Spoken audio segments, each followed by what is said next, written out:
You ready? Yep. Ready. Okay. Stand for the pledge if you like.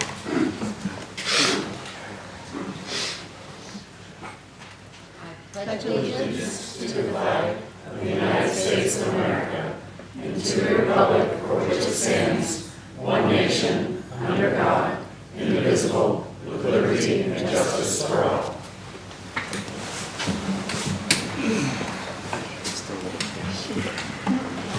I'd like to call this meeting to order.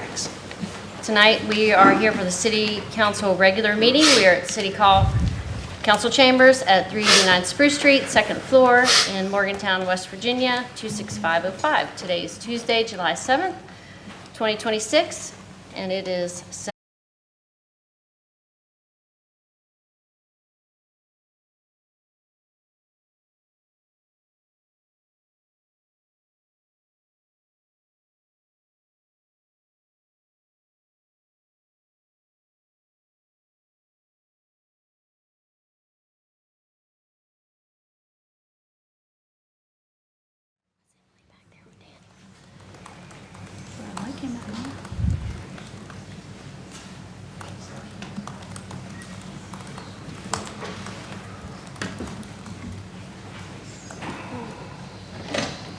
So, It's like the red light came back. good? You weren't here yet. okay.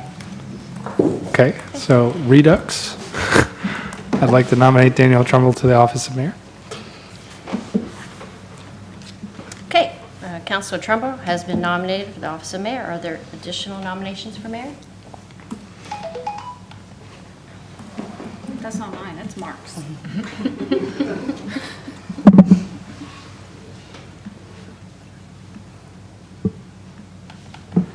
Okay. So we will vote on Danielle Trumbull as the mayor. When I call your name, say yes or no.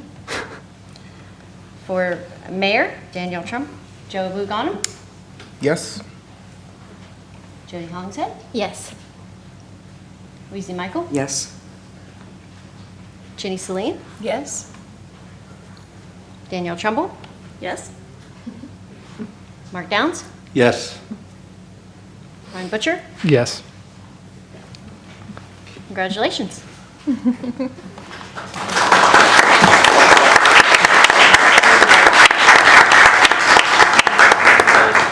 Switch now. and I Again? can- Yeah.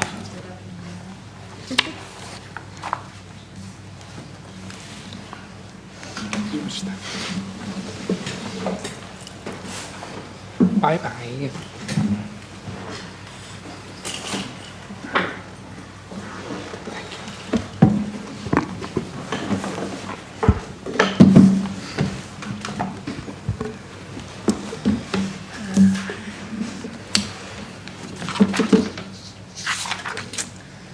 We will now open the floor for nominations for deputy mayor.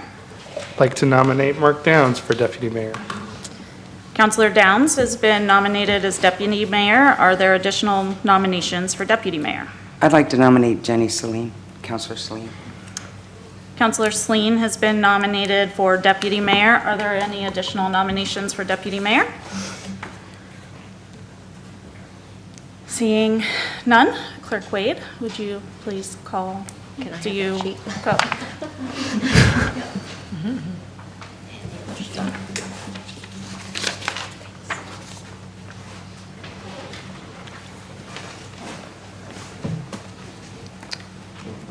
Okay. Thank you, Mayor. So we have two nominations for deputy mayor, Councilor Downs and Councilor Celine. When I call your name, state the name of the person that you would like to see deputy mayor. Joe Buganum. Councilor Celine? Jody Hollingshead. Councilor Downs. Weezy Michael. Councilor Celine. Jenny Celine. Councilor Celine. Danielle Trumbull. Councilor Downs? Mark Downs. Councilor Downs? Brian Butcher. Councilor Downs.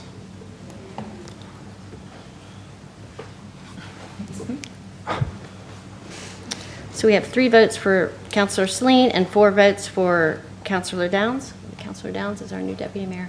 Congratulations.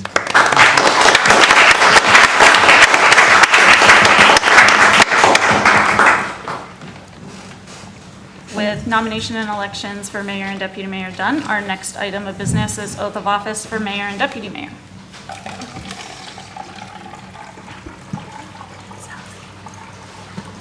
Do you do one at a time? Yes. Please.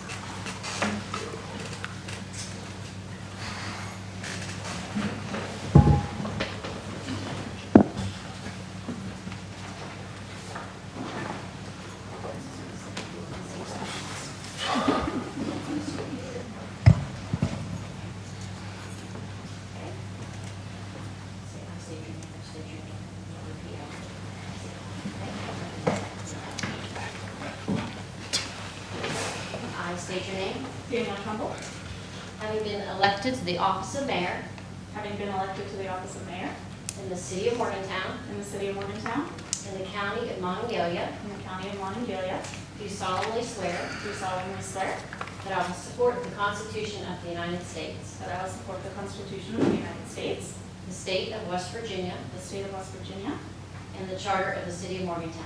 and the charter of the city of Morgantown.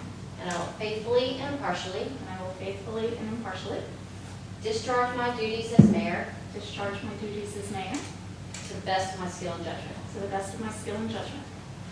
I will. Congratulations.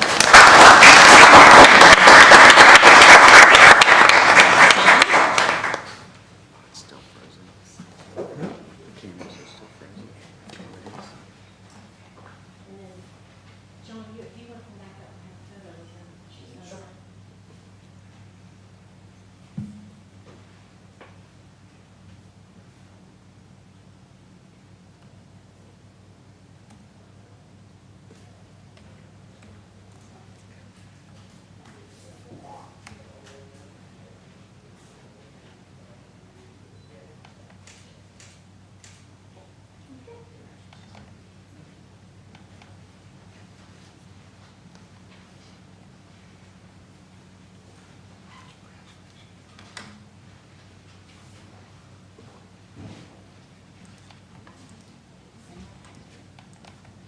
I state your name. I, Mark Downs, Having been elected to the office of deputy mayor having been elected to the office of deputy mayor in the city of in Morgantown, the city of Morgantown, in the county of Monongalia, in the county of Monongalia, do solemnly swear do solemnly swear that I will support the Constitution of the United States, that I will support the Constitution of the United States, the state of West Virginia, the state of West Virginia, and the charter of the city of Morgantown. and the charter of the city of Morgantown, And I will faithfully and impartially and I will faithfully and impartially discharge my duties as deputy mayor discharge my duties as deputy mayor to the best of my skill and judgment. to the best of my skill and judgment.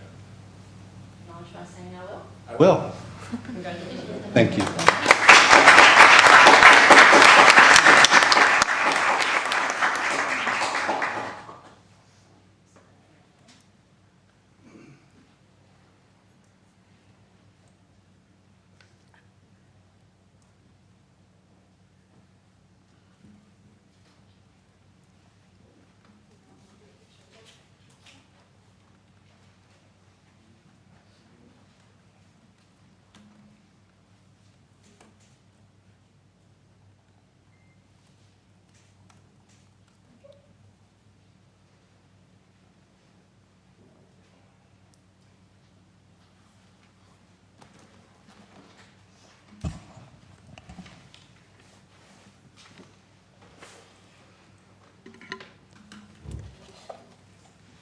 Right. Our next item of business is approval of minutes. We have the June 16th, 2026 regular meeting minutes and the June 30th, 2026 workshop meeting minutes. Are there any additions or corrections? Seeing none, approved by consensus? Great. Correspondence. Tonight, we have our Citizens Academy graduation and presentation of proclamation. Thank you, Mayor, and congratulations. Today we have Shannon Davis here. She is our Special Projects Coordinator. She is going to be presenting to our Citizens Academy graduates. Wanted to take a quick moment to say congratulations to all of you. Thank you for dedicating the last several weeks of your time with us. We hope you've enjoyed it, and do want to recognize the staff that put all of the effort into this. I know Brad Riffey and the communications team is the lead on this, but I know every department plays a part in making it a successful program. So, no further ado, Shannon, if you would join us.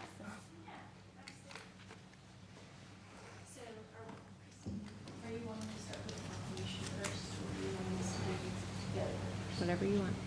What would you like, Mayor? Proclamation, and then we can do our consultation. Would you like? Okay.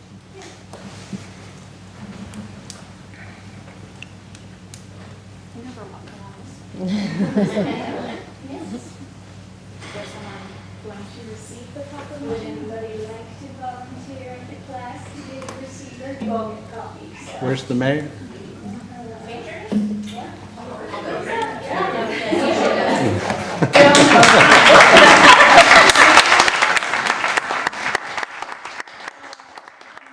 City Council Mayor will receive. Whereas an informed and engaged community is vital to the health of a thriving city government, and whereas community education programs such as the Morgantown Citizens Academy provide residents with a unique opportunity to learn about the structure, functions, and services of their local government, and whereas the Citizens Academy helps cultivate civic leaders by fostering greater understanding, transparency, and trust between the city government and the people it serves, and whereas participants of the Citizens Academy dedicate their time and energy to becoming active, informed stakeholders in our city's future, with many going on to find additional ways to volunteer their time through community initiatives, and whereas investing in civic education and leadership development contributes to a more well-informed community and a stronger, more connected city. Now therefore, I, Danielle Trumbull, Mayor of the City of Morgantown, West Virginia, on behalf of City Council, do hereby proclaim the week of July 6th through 10th, 2026 as Community Learning and Leadership Week in the City of Morgantown, and encourage all residents to learn more about their local government, participate in civic opportunities, and recognize the importance of lifelong public service and engagement. In addition, we would like to highlight our current class of Citizens Academy participants. Do you want me to read these names, or are they going to get? They'll be up here themselves, Okay. and they'll get each of their certificates, so you don't need to read each one. Okay. So, we'll have this set, yeah. Shake. Send.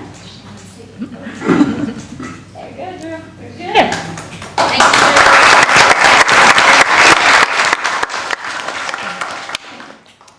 So I will kind of start off the bunch by kind of talking about this year's class and everything. So Brad was more with this class than I was this year due to my transition into special projects. But this year's class did get to experience some new changes to the program that weren't in previous years. So they got to experience an orientation night that was directly dedicated to learning about the communications department and kind of prepping them for all the different things that they learned. Our sessions were kind of changed a little. We added a lot more interactive activities each week. We integrated this year with Mountaineer Micro Academy, which is part of WVU, very similar to like their eCampus platform. We created a dedicated Mock City Council night, which thank you to the multiple counselors who were here to help with that evening as well. And then we're also going to be working with the group to kind of facilitate them into doing Adopt a Street after they complete the program this year. So a little bit of changes, a little bit of tinkering that happened with this year's class. They got to kind of be my guinea pigs for some of those things. But we're really excited about everything they learned. Other than that, I am going to let them speak to what they've experienced. So if Group 1 wants to kind of come up and talk about the things that you guys learned and why you joined, we'll start with there. And if you guys want to stand behind him since he's your lead speaker, the other members of the group you can. If not, Drew can lead the front on Group 1. Here's your clicker, so you can just hit that little button if you need to change slides. So the very first question we were asked is, what motivated us to apply to Citizens Academy? Our group was motivated by a shared desire to become more engaged members of the Morgantown community and to better understand how our local government serves its residents.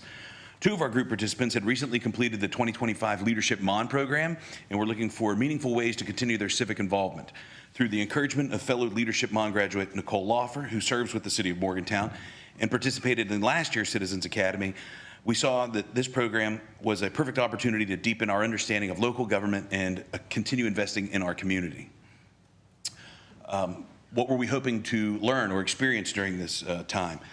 We entered the Citizens Academy hoping to gain a behind-the-scenes perspective of how the City of Morgantown operates on a daily basis. While many residents have a general understanding of local government, we quickly realized there's far more happening than most people ever see. We wanted to better understand the roles of each city department, learn how they work together to serve our community, and leave with the knowledge we could share with others. For some group members, this experience also represented a personal commitment to becoming more civically engaged and connected to our local government. Before the program, what was our understanding of the local government? Before participating in the Citizens Academy, many of us had a fairly limited understanding of city government.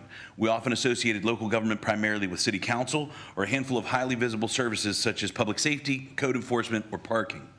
Through this program, we gained a much greater appreciation for the many departments working collaboratively behind the scenes to keep Morgantown operating.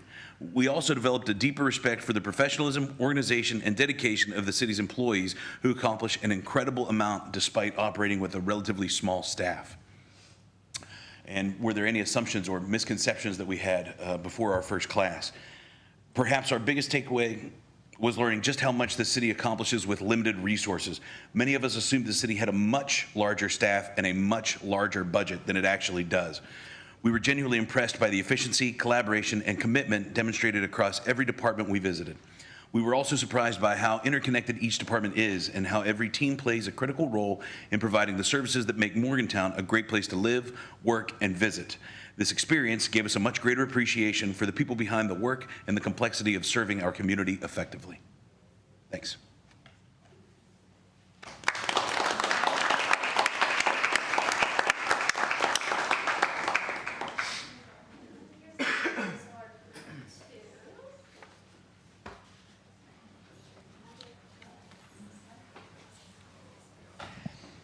All right, so our group wanted to talk about what we discovered as part of our time in Citizens Academy. So we were really surprised by just how much happens behind the scenes, a lot of like what Drew said, to keep Morgantown running. So between the infrastructure, public safety events, and economic development, we gained a whole new appreciation for the planning, coordination, and dedication required, and for the passionate employees who make it all happen. In discussing whether there was a department, service, or project we knew very little about before, our group discovered that there are many departments that we knew the least about became some of the most memorable. So whether that was the airport, development services, planning and zoning, water and wastewater, public safety, each session challenged our assumptions and revealed how these often overlooked services play a critical role in the city's success. In terms of what we discovered behind the scenes that other people don't get to see very often, we discovered the extensive training, planning, and infrastructure and teamwork that is required to deliver these essential services. So from police and fire operations to wastewater treatment and airport management, we saw firsthand the work that keeps our community safe and functioning every single day.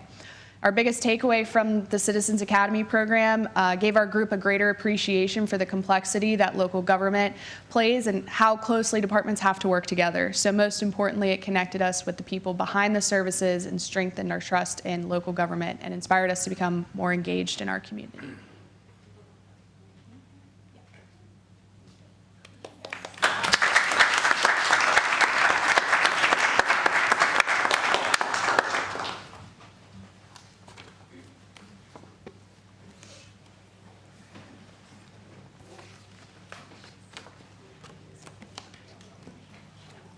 Good evening. So our group's first question was, how has this experience changed the way you think about the city or local government, and if so, how? And so across the board, absolutely yes. The common theme, this experience has showed us just how much is accomplished with limited resources. Erin shared that she's gained a much better understanding of how departments run, and especially how the money is spent, given how little there is to work with. We recognize also the high level of collaboration and communication among city departments. Often an operation or issue is reliant on multiple departments working together. And something else that we noted, we were pleased to see younger folks in leadership roles. I think often the perception is leadership and council members are often, older, retired, but we are happy to see youth, just younger engagement in our city leadership. And so what gave you a greater appreciation for city staff or the work they do?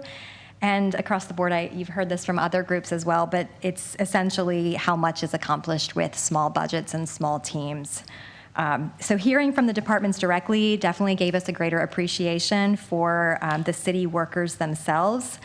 Blake shared that the city operating as well as it does showcases the extra effort all the staff must put in and the deep care for the job and the city. And then we also learned about the efforts made to seek additional funding through grants. So I think the perception is that it's all through taxpayer dollars, but we were pleased to learn about large-scale grants that are being sought for projects like the airport extension and for quality of life amenities like the Ruby Summer Concert Series that we're all enjoying. And then as far as a misconception, there were several that we discussed, and one of those is how fees are utilized. And so Erin in our group had a recent conversation with coworkers who claimed that nothing was being done with these fees. So she was able to explain the percentages that are allocated to police, to public works, and to the roads. And then also there's a misconception that funds are poorly managed or allocated, and I think that's not here, but just across the board with government. And so in reality, we realize that staff are doing what they can with the limited resources available. And while we may not all agree on how those funds should be allocated, we understand there are certainly competing priorities. We did gain a better understanding of the challenges faced by having limited resources.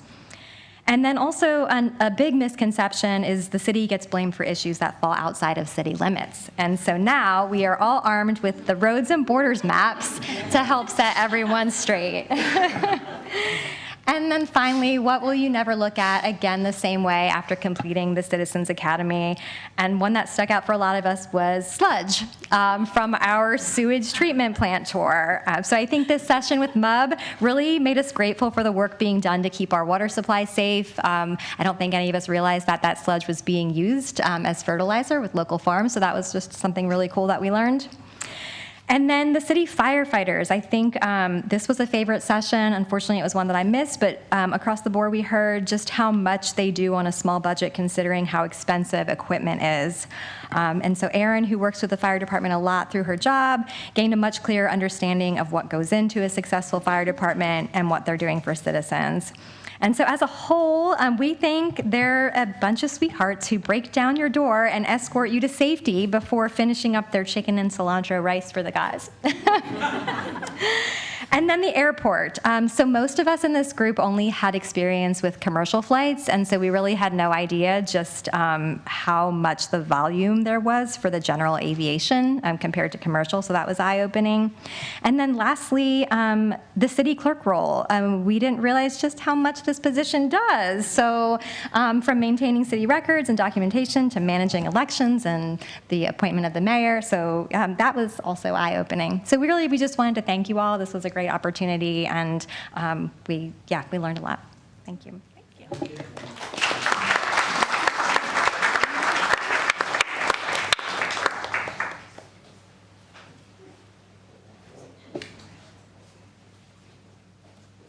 Last group.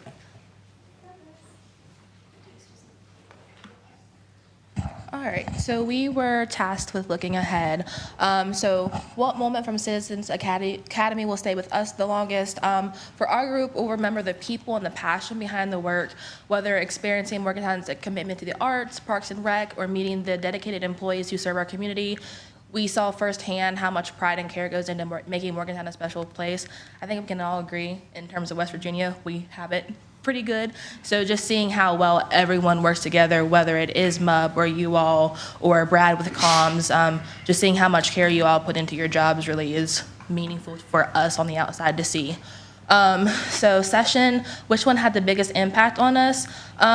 We all kind of had different ones that kind of resonated with us the most, but they all shared a common thread, which was connection. From our first day, meeting all of our classmates, coming from all different backgrounds, some already on boards and commissions and things like that, as well as meeting the city staff to learning how everyone works together. We were all just inspired by the genuine commitment, collaboration, and passion that we experienced throughout the program.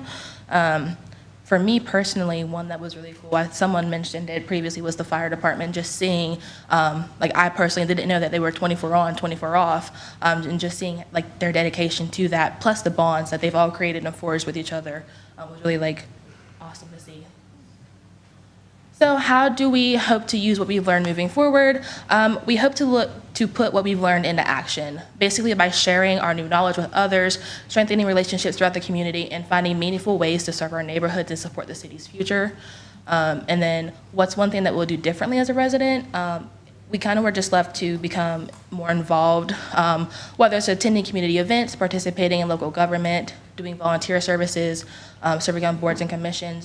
We now see opportunities to make a positive impact on Morgantown. And additionally, with us being such a social media heavy era, another thing that we talked about was making sure to wait before jumping to conclusions or making decisions based on what we see, whether it is the South Park Neighborhood Association post or someone saying, there's a coyote in my backyard, stuff like that. Some things that we talked about, just really being mindful and waiting for more information to come out before we make that judgment call. So.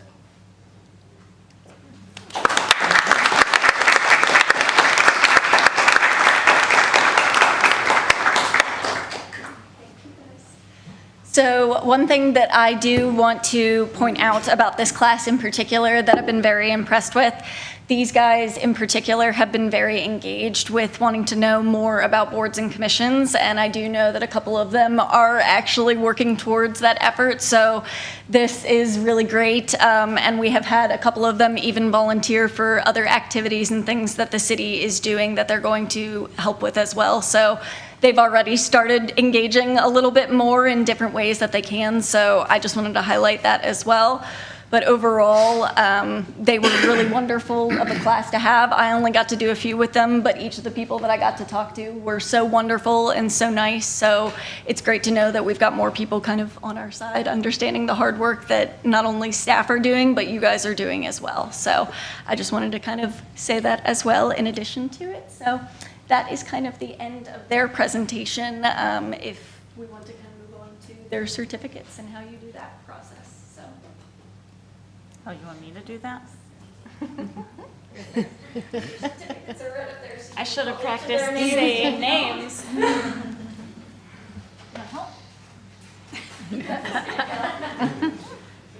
Now give him the choice ones. Pick and choose.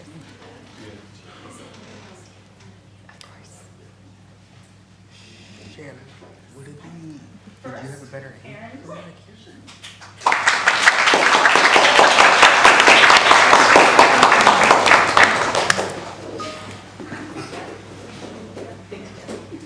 Taking photos of them. Good. Jennifer Sire?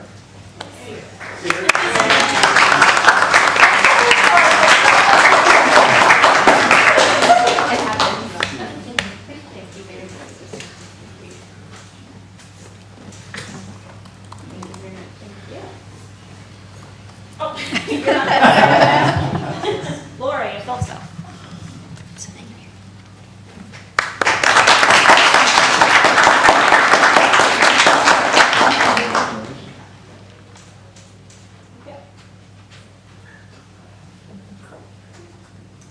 Misha McShane.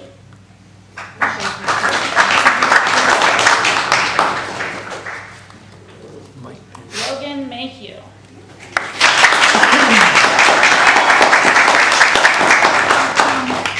Deputy Mayor Downs, put yours out. Thank you.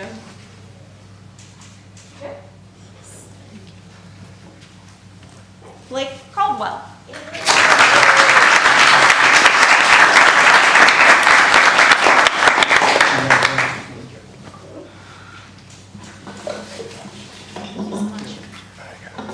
Rebecca Smith.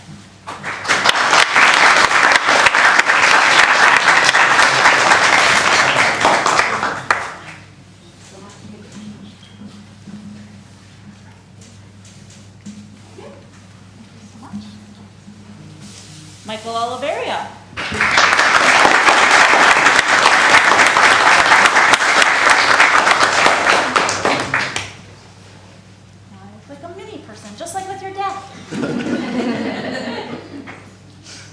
Thanks.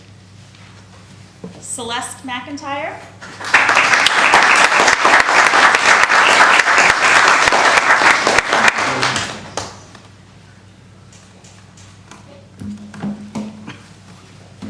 Jonathan Cook.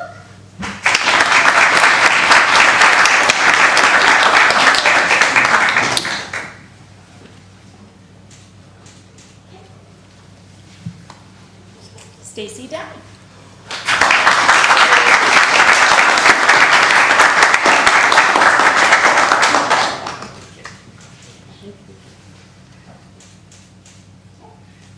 Thank you so much. Amaya Williams.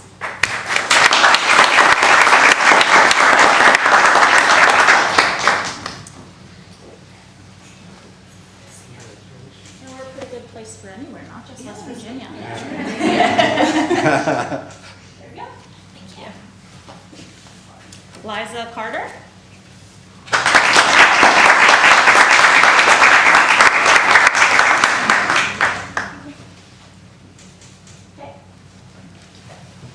Anna Riddle.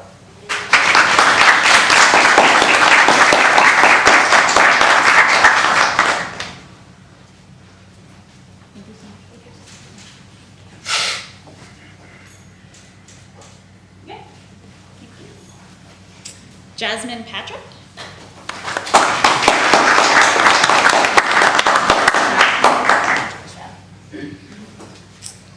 Michelle Richards Babb.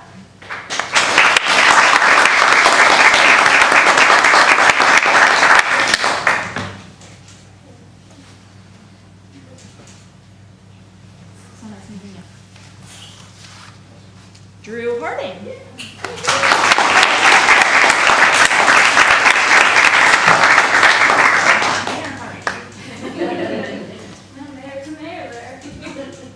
Thanks. Thank you so much.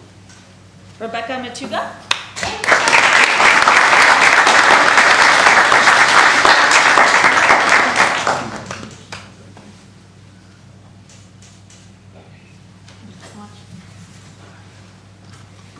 Diana and Chiso.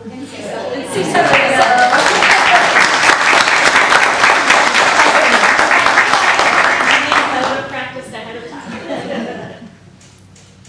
I thought I got out of it when I didn't read them off of the proclamation.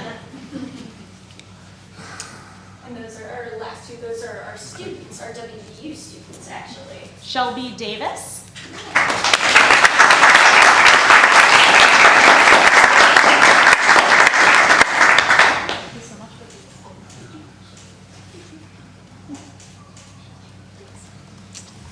And Grayson Poole.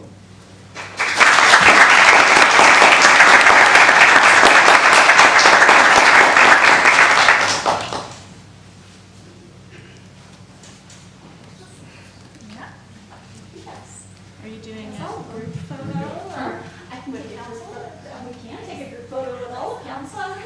In the past, we have done that. Yeah, absolutely. Should do that. So if we want Would to, it be- all do it? try to cram Would it together. be worthwhile to do it in the stairwell? Steps. so that We'll we be can down there taking pictures for a little while. Probably not as So long as that way we're council not all will crammed in go. here. Yeah, let's go downstairs. Steps real fast. Because I don't want to interrupt me. Steps is better. You can leave your certificates, yeah. Is that okay, attorney? Can we leave the room? I'm certain we can. The recess. Okay. All right. We can go see a fire truck. Sure. Or a bus, like a bus that comes out front.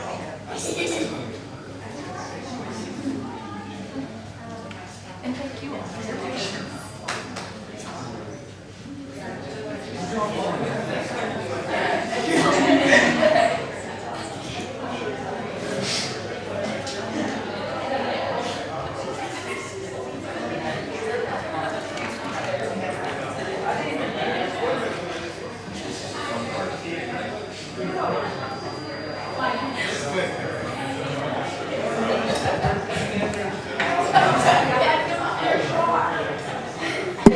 Literally all look like this kid.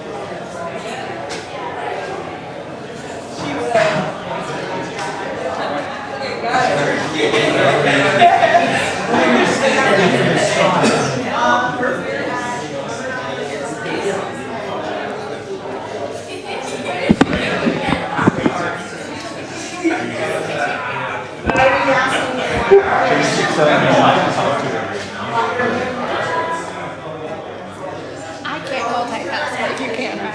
I have to pay attention.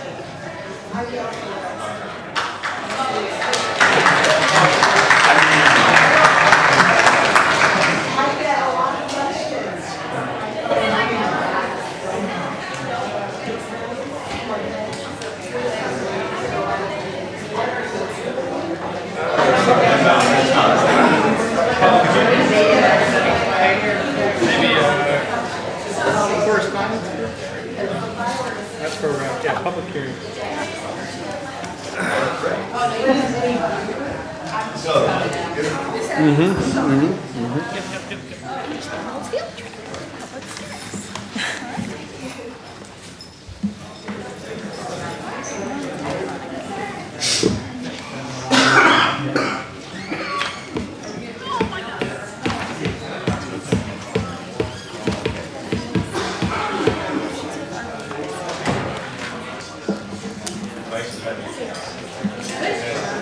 Thank you.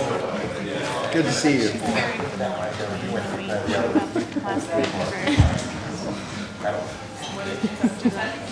Who does she work for? Who does she work for? She seems got a good personality. Which one? Jen.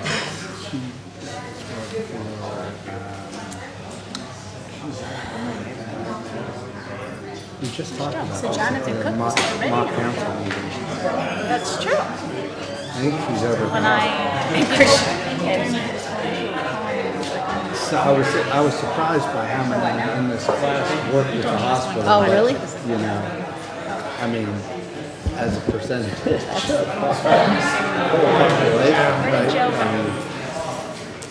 It's like the biggest employer in the state, right? Yeah, for sure. Right. So it stands to. Much less than the city. Right. Right. Nominations.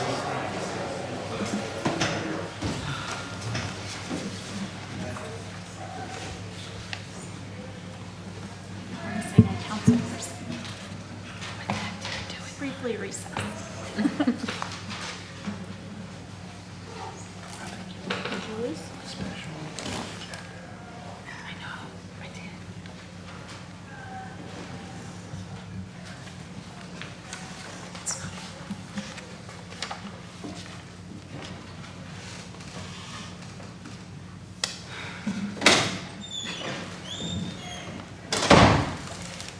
All right.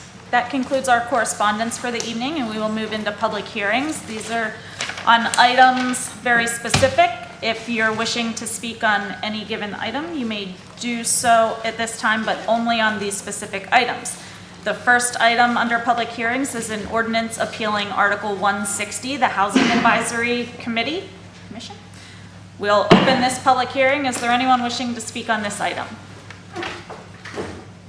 Seeing none, we will close that public hearing, and we will move on to an ordinance establishing a reasonable accommodations process. We'll open this public hearing. Is there anyone wishing to speak on this item? Hello, my name is Justin Wojcik. I'm a resident of 205 Wayton Street. I'd like to thank the City Council for addressing the issue of requests for reasonable accommodation.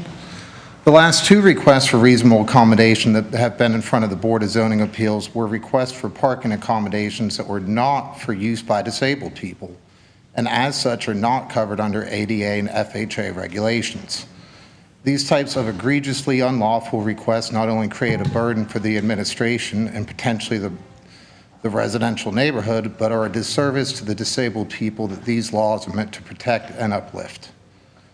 A few things in the text of the ordinance, however, caught my eye. Firstly, there is a typo in 115.07A where the words "the accommodation" are repeated. Moving forward, the text in 115.01D is rather troublesome, if not unconstitutional. In a quasi-judicial proceeding such as what this ordinance proposes, these actions are bound by due process. As such, these decisions would absolutely be available for administrative appeal and judicial review. Also troubling is 115.04C and 115.05D, which state that the hearings would not be subject to the West Virginia Open Governmental Proceedings Act. This does not exempt them from the due process clause or the fundamental fairness doctrine, which mandates that the applicant and other interested parties have notice and a meaningful opportunity to be heard before a neutral and impartial decision maker. Thank you for your time regarding these matters. Thank you. Is there anyone else wishing to speak on this item? Approach and state your name and address for the record. John Lambertson, 310 Wilson Avenue in Morgantown. So I request you vote no on this ordinance when it comes up for a vote. If this proposed ordinance passes, many reasonable accommodations will no longer be heard by citizen boards like the Board of Zoning Appeals. Instead, council will cede important democratic power to unelected city officials who will render decisions in secrecy. This proposed ordinance is apparently in response to a request for reasonable accommodation regarding parking standards by West Virginia Sober Living for 318 Wilson Avenue that was tabled by the BZA in May and then withdrawn from the agenda in June by the applicant. If this ordinance passes, West Virginia Sober Living's request for reasonable accommodation for parking will then pass to the planning department. This ordinance will revoke the right of citizens to testify on such matters in public and deprive them of their opportunity to appeal decisions. I plan to testify at the BZA against the request in June and present a petition from 9 neighbors before West Virginia Sober Living withdrew their request. My comments would have pointed out flaws in the staff recommendation to approve and allow the city to craft a better solution. In the request of the BZA, West Virginia Sober Living asked for an exemption from city code requiring 3 additional off-street parking spots for this house. The city staff's recommendation implied that rejecting the accommodation would violate the Fair Housing Act.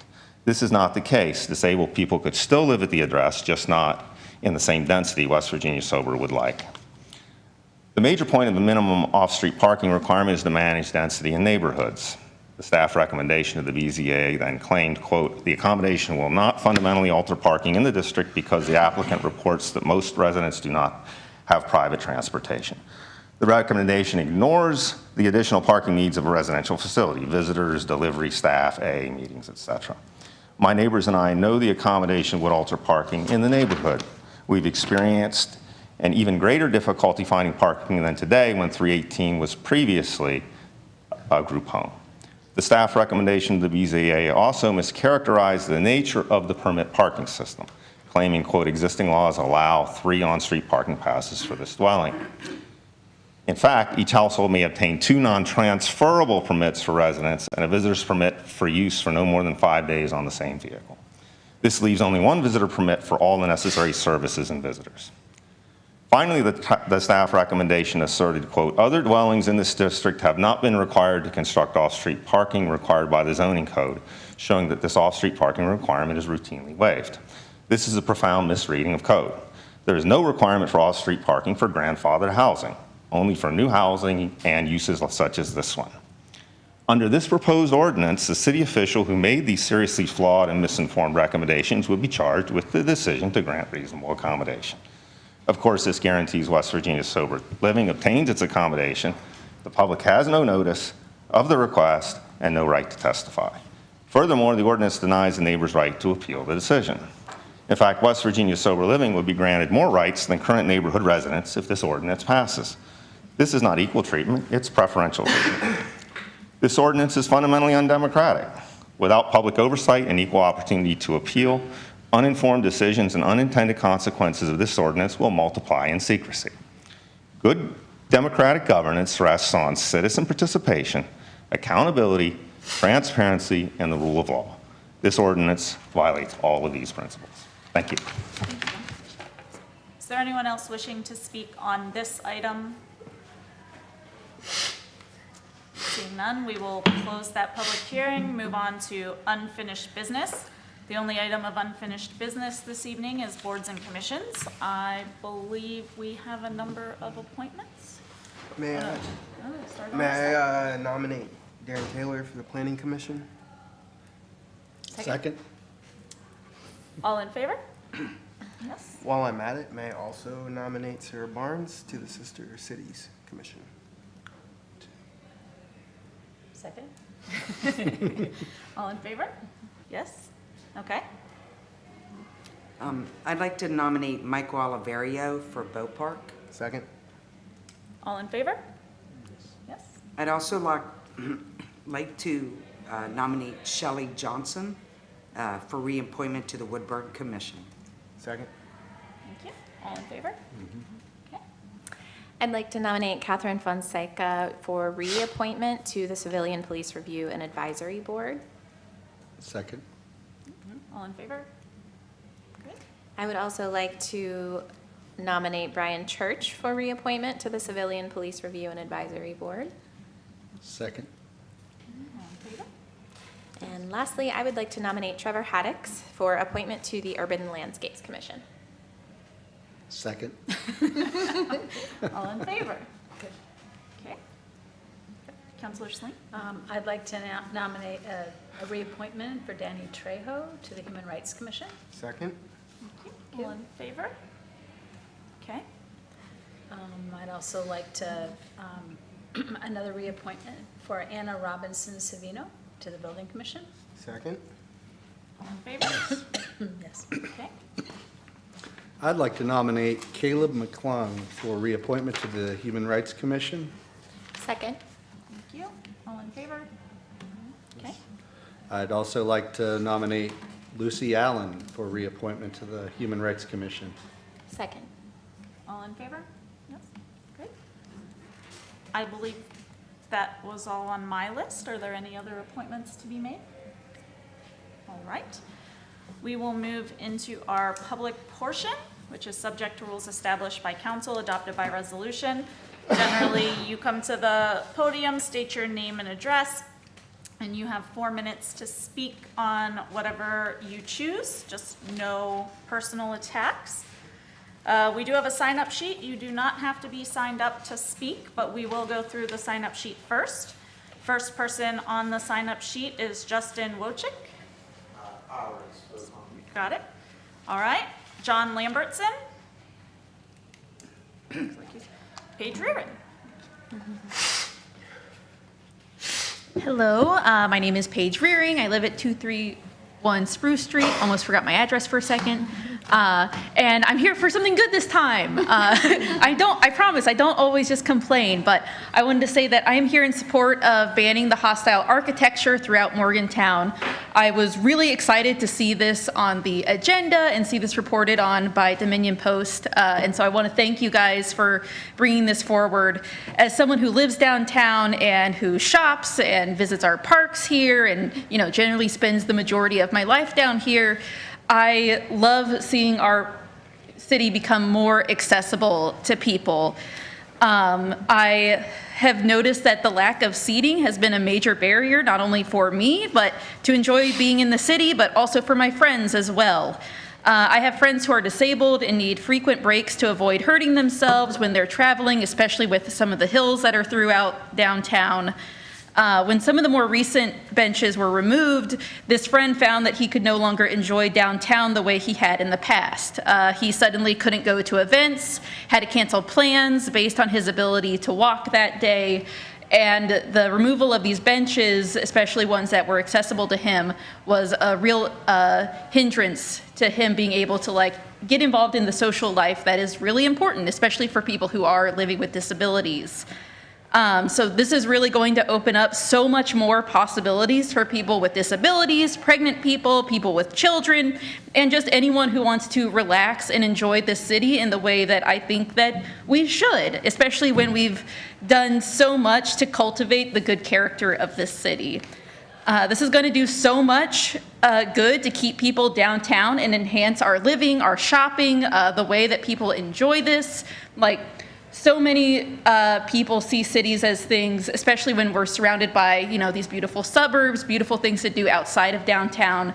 so many people see these places as places to just go do your business and leave, but we know that the way to get a fully functioning city, a city that thrives, that can grow in the future, is making sure that people don't just come downtown and leave. They come and they want to stay, and they can stay, and they can do that comfortably and accessibly. And I just wanted to say that I'm really excited about this, and I am looking forward to its speedy implementation, and thank you so much. Thank you. Next on the list is Mary Ann Foles. Howdy. Mary Ann Foles, 828 Bloody Run Road. I'm here. It's been a while. You haven't seen me in a while.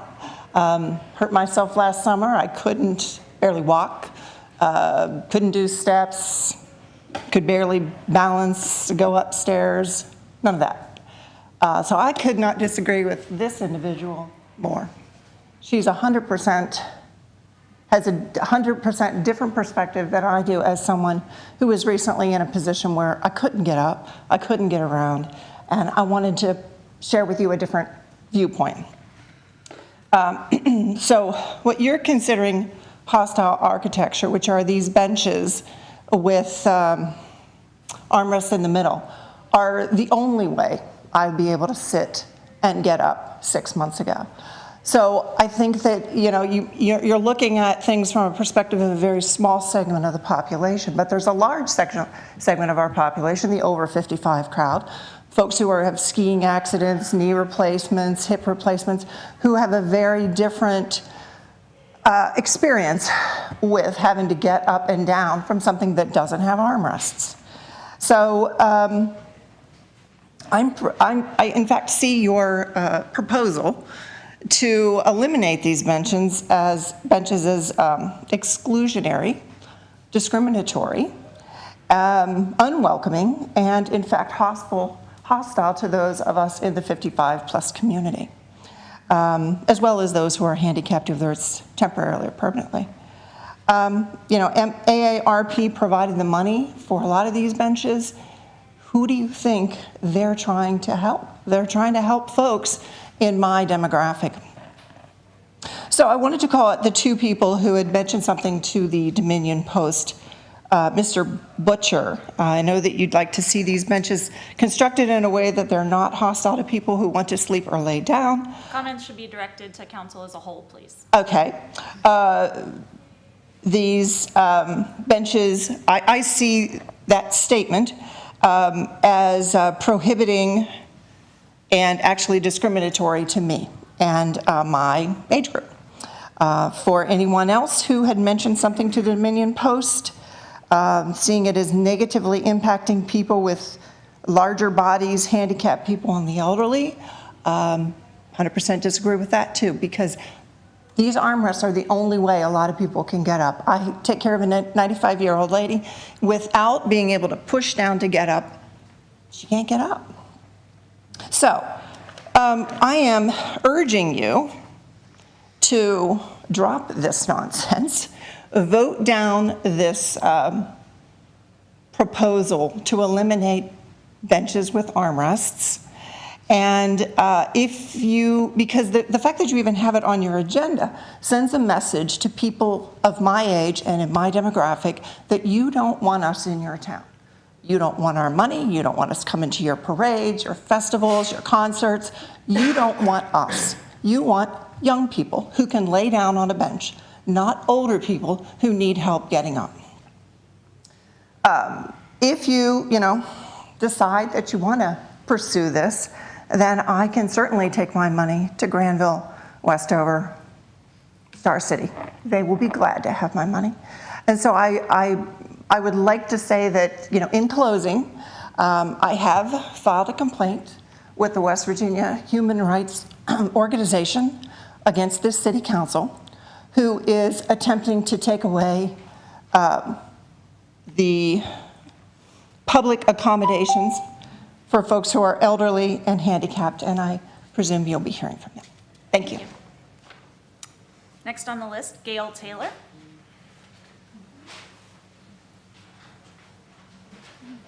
Good evening, everyone. The last time I spoke with you, Can you state your name and address for the record? I'm so sorry. My name is Gail Taylor. My address is 678 Westview Avenue. I'm here representing myself, although you know that I hold a board seat on the Commission for Cultural Arts representing the City of Morgantown. The last time I was here, I spoke with you about the Warner Theater, and since then, I happen to have engaged in several private gatherings with people who happen to be elected officials. Not all of them are from the state of West Virginia, but most are, and you read their names in the paper. They just don't happen to be in Morgantown. But some of the things we talked about at the meeting were things that we're passionate about, things that we care about. One of the things that I care about is historic preservation. I also care about renos and demos and making sure that people who've contributed to Morgantown's sense of humanity, creativity, and fairness are represented. And as a part of that conversation, an elected official whose name does not want to be entered into the record reminded me to remind you that the state of West Virginia has the humanities program that has grants and grant opportunities for people to apply. And no matter what's going on politically, getting the application in is important, especially when certain people have had certain conversations and at the right time, at the right place. So the other thing is grants.gov is a website that you may be familiar with. After perusing it myself, I noticed several grant opportunities that might fit with not only historical preservation or reno demo projects that would recognize historical contributions, but also actual preservation of archival matters. So I would urge the city of Morgantown to apply for grants to preserve, honor, and recognize the monuments, buildings, and people who've made Morgantown and Monongalia County great. Warner Theater, it looks like, might be one of 11 such theaters in the United States of America. So whether it stays or whether it goes, there should be some public recognition of that. Also, you've done a fantastic job with Easton Roller Mill, and I had the opportunity to go out and take a look, and it's going to be a great service to the city and to the county. I would strongly encourage you to look at other communities outlying Morgantown, including the community of Scotts Run and Osage. Never before has it been more important, since we're becoming open to the world. USA Today has recognized Ruby Amphitheater as #3 summer arts series in the country. Never before, it's up to you to recognize the fact that you have living history, rock and roll history, and R&B history right down the road in Osage. Osage is due for an upgrade and due for some attention from Morgantown before it's too late, meaning the people who have all the great knowledge, all the great history, all the great stuff that you have not even seen yet, take advantage. Thank you. There is no one else on the list. Is there anyone else wishing to speak? My name's Harrison York. I live at 1000 District Drive. I didn't really prepare anything to say for the council today. I just wanted to echo Paige's sentiment and support the ban on hostile architecture. I think it's a great step to making downtown spaces more livable, and I vote yes on that. That's all I have to say. Thank you. Senator Oliverio. Good evening. I'm Mike Oliverio. I live outside the city limits, but still consider myself a city resident after all those years living in the city limits. Proud to be with you tonight. Thank each of you for your public service. I wanted to take this opportunity tonight to recognize your mayor, members of this council and your city administration for the parade on Saturday. I thought it was a great opportunity for people who haven't been downtown Morgantown in a long time to come down and see the city and be involved in a very positive activity. And the event drew a lot of people, like I say, some that I think haven't been downtown in a while, and it was a really positive event. In 1991, following Desert Storm, my parents took on the challenge of having a parade like that and called it Celebration of America. And some of you older people remember that. And it was a great event and went on for several years, ran its course. Some others tried at different times, and the 4th of July parade ended about 8 years ago. So it was great to see it reconstituted and done in such a grand fashion. So, Mayor, thank you for your work. I also want to take just a minute and recognize Councilor Michael for her work in helping clean our community. Many of you know I've been a constant advocate pushing DOH to do more to make our area more presentable. They oftentimes remind me that their mowing requirements require grass to be mowed twice a year, and I ask them to do it twice a month. And so we go back and forth on that. And so Councilor Michael's efforts and with volunteers have done a lot to improve the image of our city. And I like to remind folks that Morgantown doesn't compete against Fairmont and Clarksburg and Buchanan and Elkins. Morgantown competes against Blacksburg and Pittsburgh and Cincinnati and College Park. We compete for college students. We compete for faculty and staff. And oftentimes we compete for physicians. And when those folks come off the interstate, that first impression of Morgantown, albeit Star City there initially, but that first impression that they see coming in the different ways to Morgantown is so important. And so, Councilor Michael, we appreciate you out there. Probably fell down and hurt your elbow there recently, but just thank you all for your effort. I appreciate your public service and look forward to continuing to work with all of you. Thank you. Thank you. Thank you. Anyone else wishing to speak?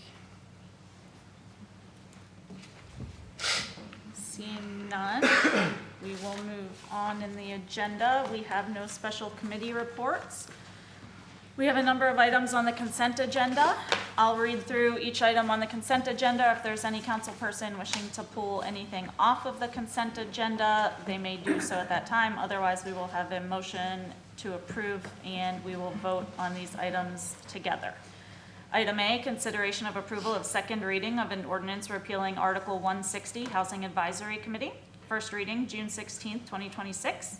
Item B, consideration of approval of a second reading of an ordinance establishing a reasonable accommodations process. First reading, June 16th, 2026.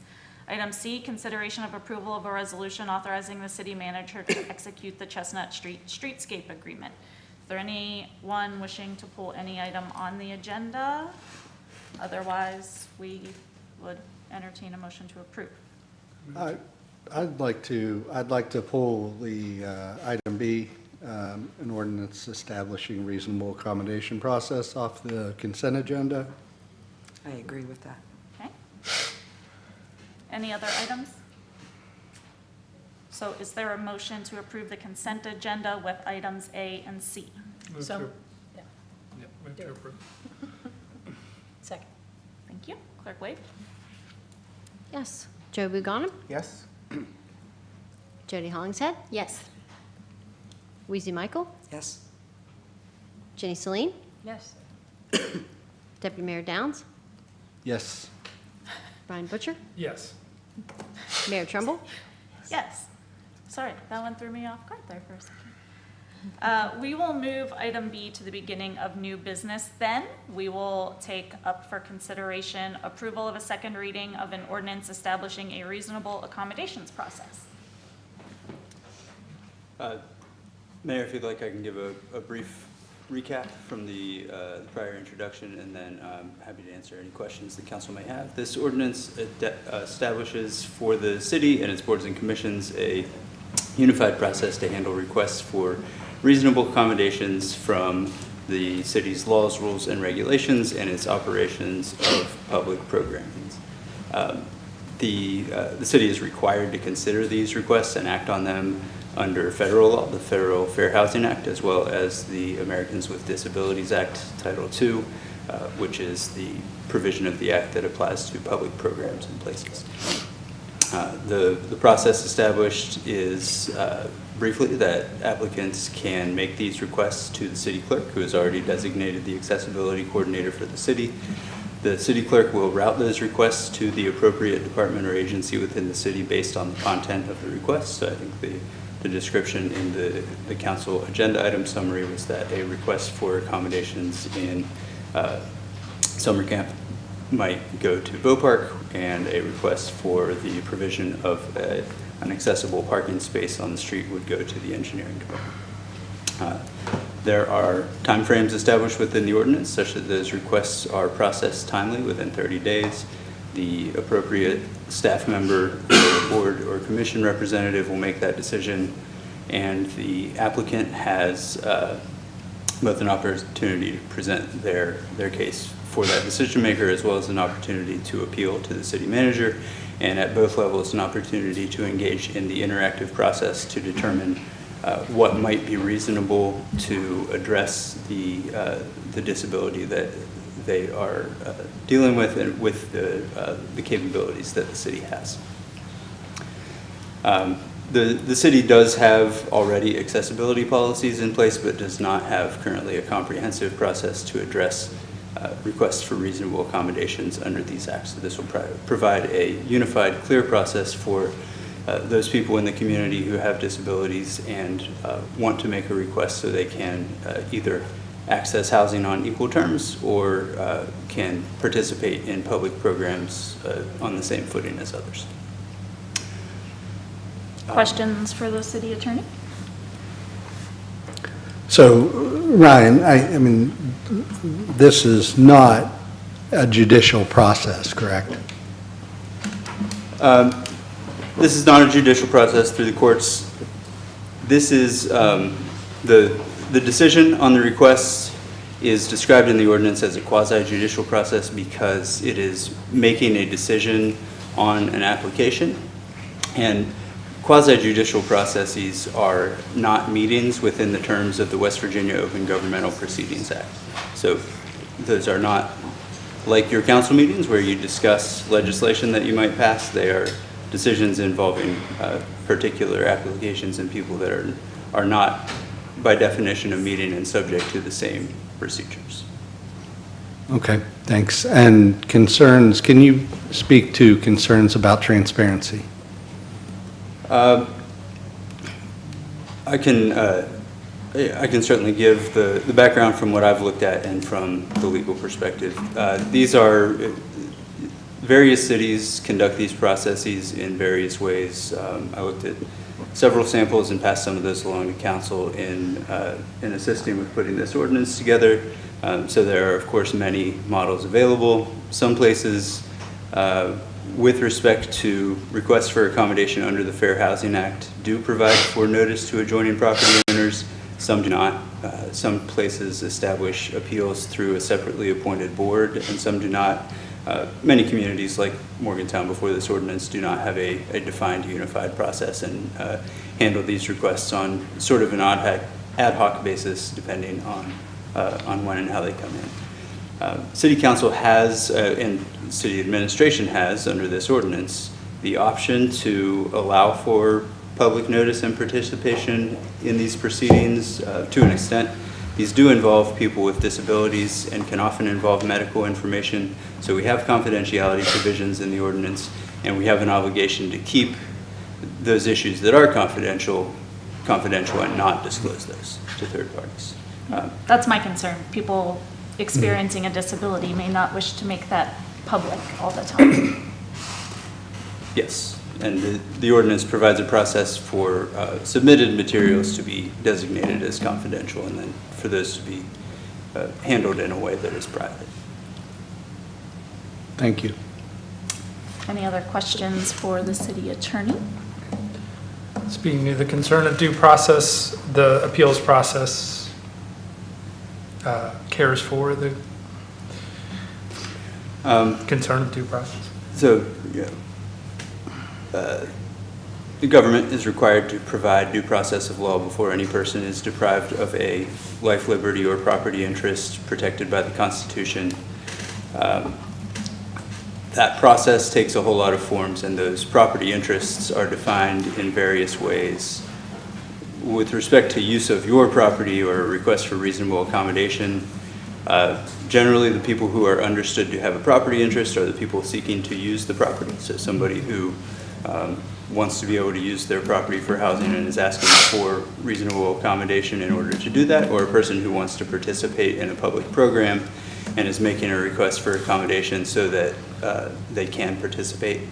I am not familiar with people who are not the person making the request for accommodation asserting that they have a due process interest in that request for accommodation itself. That doesn't mean people haven't made that claim, but it's not something I've come across. If council would like, I can certainly investigate that. It seems like part of the reason this is structured that way is that the city is working hard to meet our obligations under the law regarding persons with disabilities. And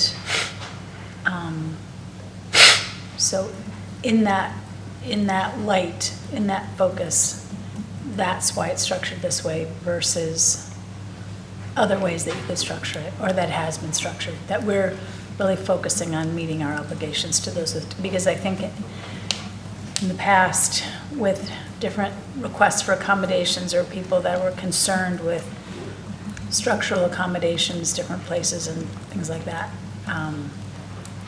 You know, I've had people out walking me up and down the street pointing out places where things were not correct. And I think this is part of our focus on that, if that is a way to look at this. Yes, the city has an independent obligation under these federal laws to consider and decide on these requests for accommodation, separate from any enforcement of its existing land use or other laws. Thank you. And there's a lot of different, despite the fact that public hearing comments were focused on one perceived case, there's a lot of different opportunities for this to come into play. It is certainly not just a parking request for accommodation. And it's my understanding the Board of Zoning Appeals is charged with interpreting and making rulings on our zoning law. They are not tasked with understanding or interpreting federal law, right? And the reasonable accommodations process is a federal regulation? Reasonable accommodation requirement is based on federal law, the Federal Fair Housing Act and the Federal Americans with Disabilities Act. The Board of Zoning Appeals is charged with hearing appeals from any decision interpreting the zoning regulations under Chapter 8A, Article 8.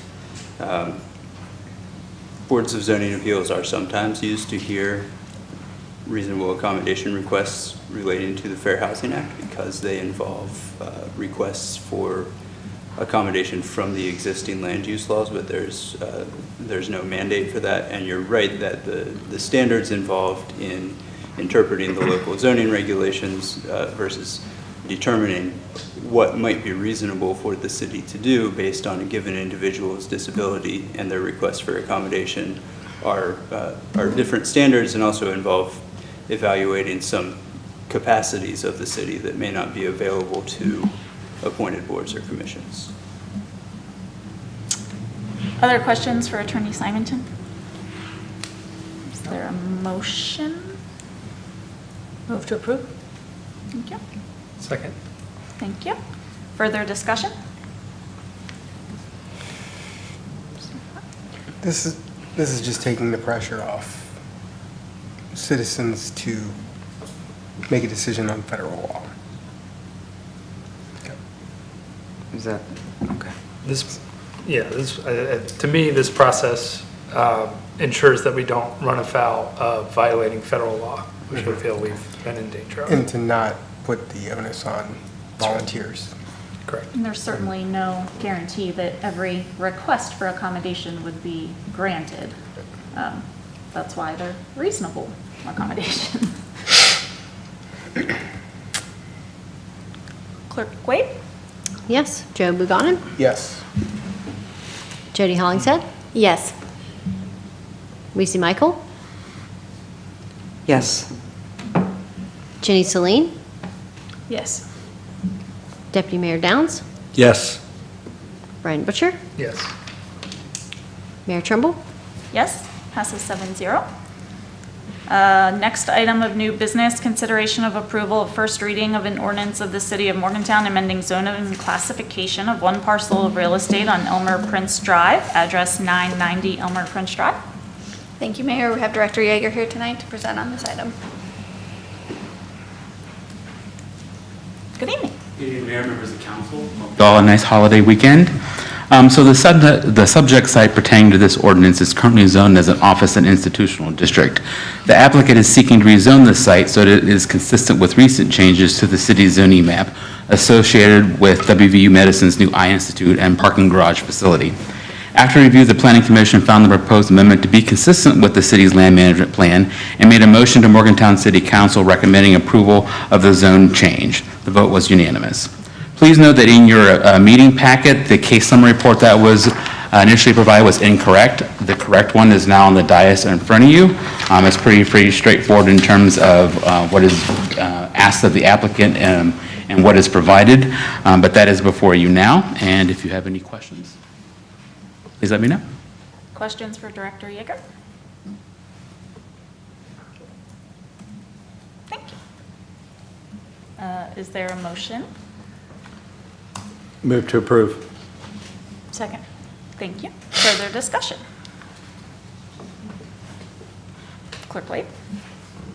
Yes. Joe Buchanan? Yes. Jody Hollingshead? Yes. Reese Michael? Yes. Jenny Celine? Yes. Deputy Mayor Downs? Yes. Brian Butcher? Yes. Mayor Trimble? Yes. Passes 7-0. Next item, consideration to receive and file Planning Commission recommendation to deny a petition to reclassify 100 Fennell Street, City Tax District 13 in the 5th Ward, Tax Map 25, Parcel 506 from R1A Single Family Residential District to R2 Single and Two Family Residential District, case number MAP 26-029. Yes, Mayor. Director Yeager again before you tonight. Still here. Yes. So this site is located in an R1A Single Family Residential District. The applicant is seeking to rezone the property to an R2 Single and Two Family District so that the existing principal structure on the property can be utilized as a two-family dwelling. The potential use of the property came to city staff attention when the owner tried to register the property as two rentals. Upon review, it was noted that the two-family dwelling was not permitted in the R1A district. In making the applicant aware of the situation and discussing potential options, the applicant submitted a request to rezone the property to enable the desired use. After review, the Planning Commission made a motion to recommend that Morgantown City Council deny the petitioner's request with the finding that it was not consistent with the comprehensive plan. As such, staff was also asked to work with the applicant in the future on a potential accessory dwelling unit once that legislation is put in effect at the city. That'll conclude staff's report. Questions for Director Yeager? Why hasn't the accessory dwelling unit legislation been enacted? For the cities, From the city perspective, yeah. that's something I think city administration was, I believe, and I'll defer to the city attorney, but I believe the city has until the end of this year to do that, and I believe administration has been working through to complete that. Yes, Deputy Mayor, I am working on a draft ordinance for council that incorporates the state law requirements of the recently passed legislation and also offers some options for council to regulate ADUs consistent with the ordinance that council had actually brought before it and passed. The legislation passed, became effective in June, but has a sort of effective date beginning in January, after which any zoning regulation that would prohibit an ADU permitted by that state legislation would be void. So The city will need to update its zoning code prior to January 1st to address those ADUs, and has, although more limited, some options with respect to how and where council would like to allow the ADUs to operate. So I should have a draft document out to council within the week with some options for you to consider, and then we'll be happy to do any follow-up on options and discuss how either council or the planning commission or both will move that through the legislative process. Thank you. Other questions for Director Yeager? I mean, when I looked at this particular case, I was a little confused about it because I felt like we had addressed several similar cases to this over the course of the last year.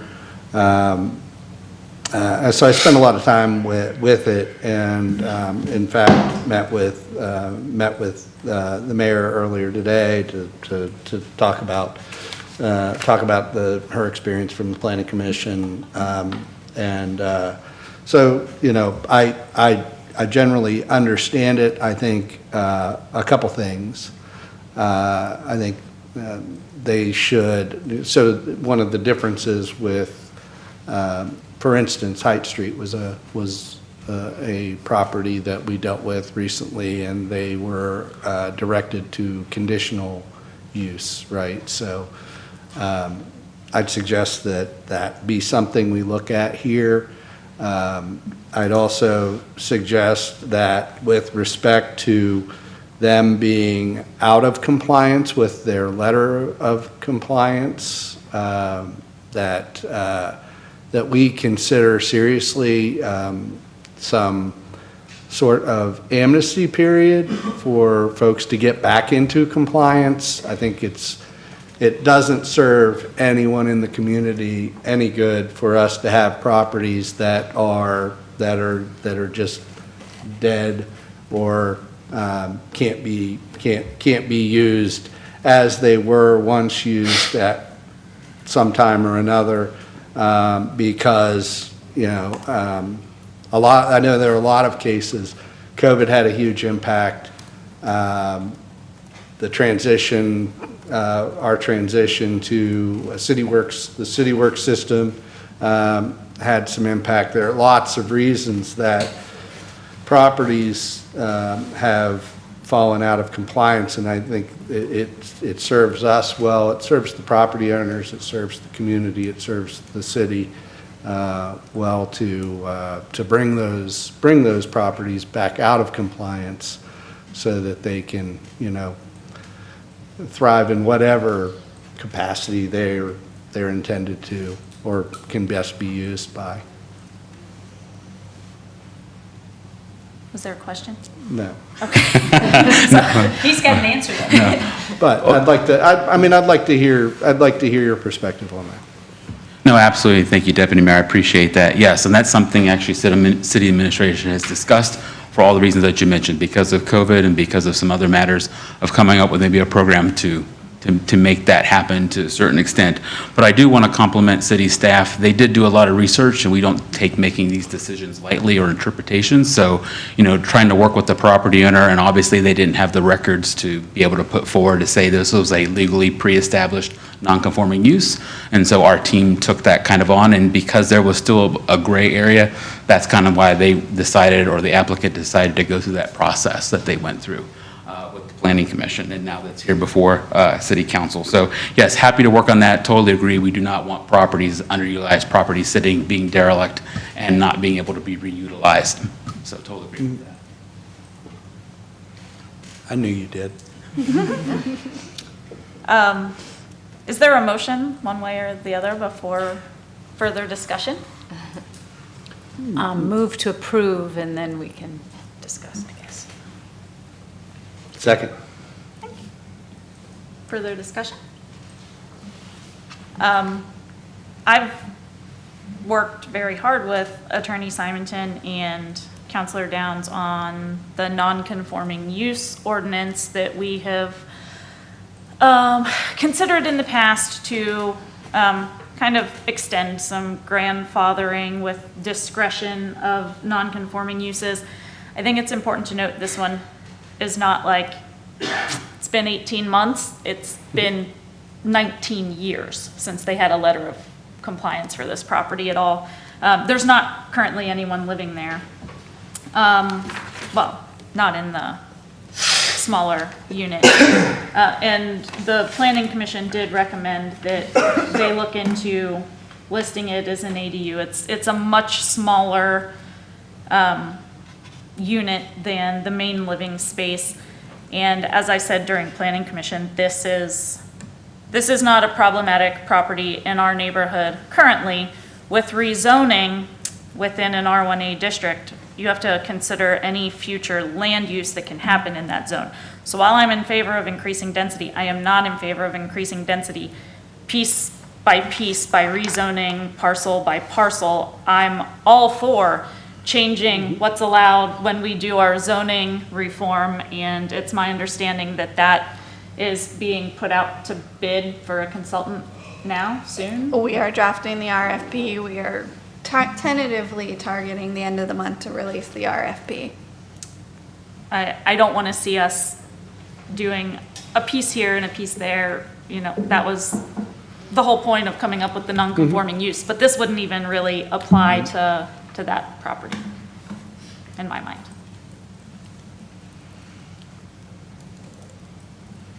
Any further discussion? So, I guess, so this was unanimous in the Plan Commission? It was 6-1. Okay.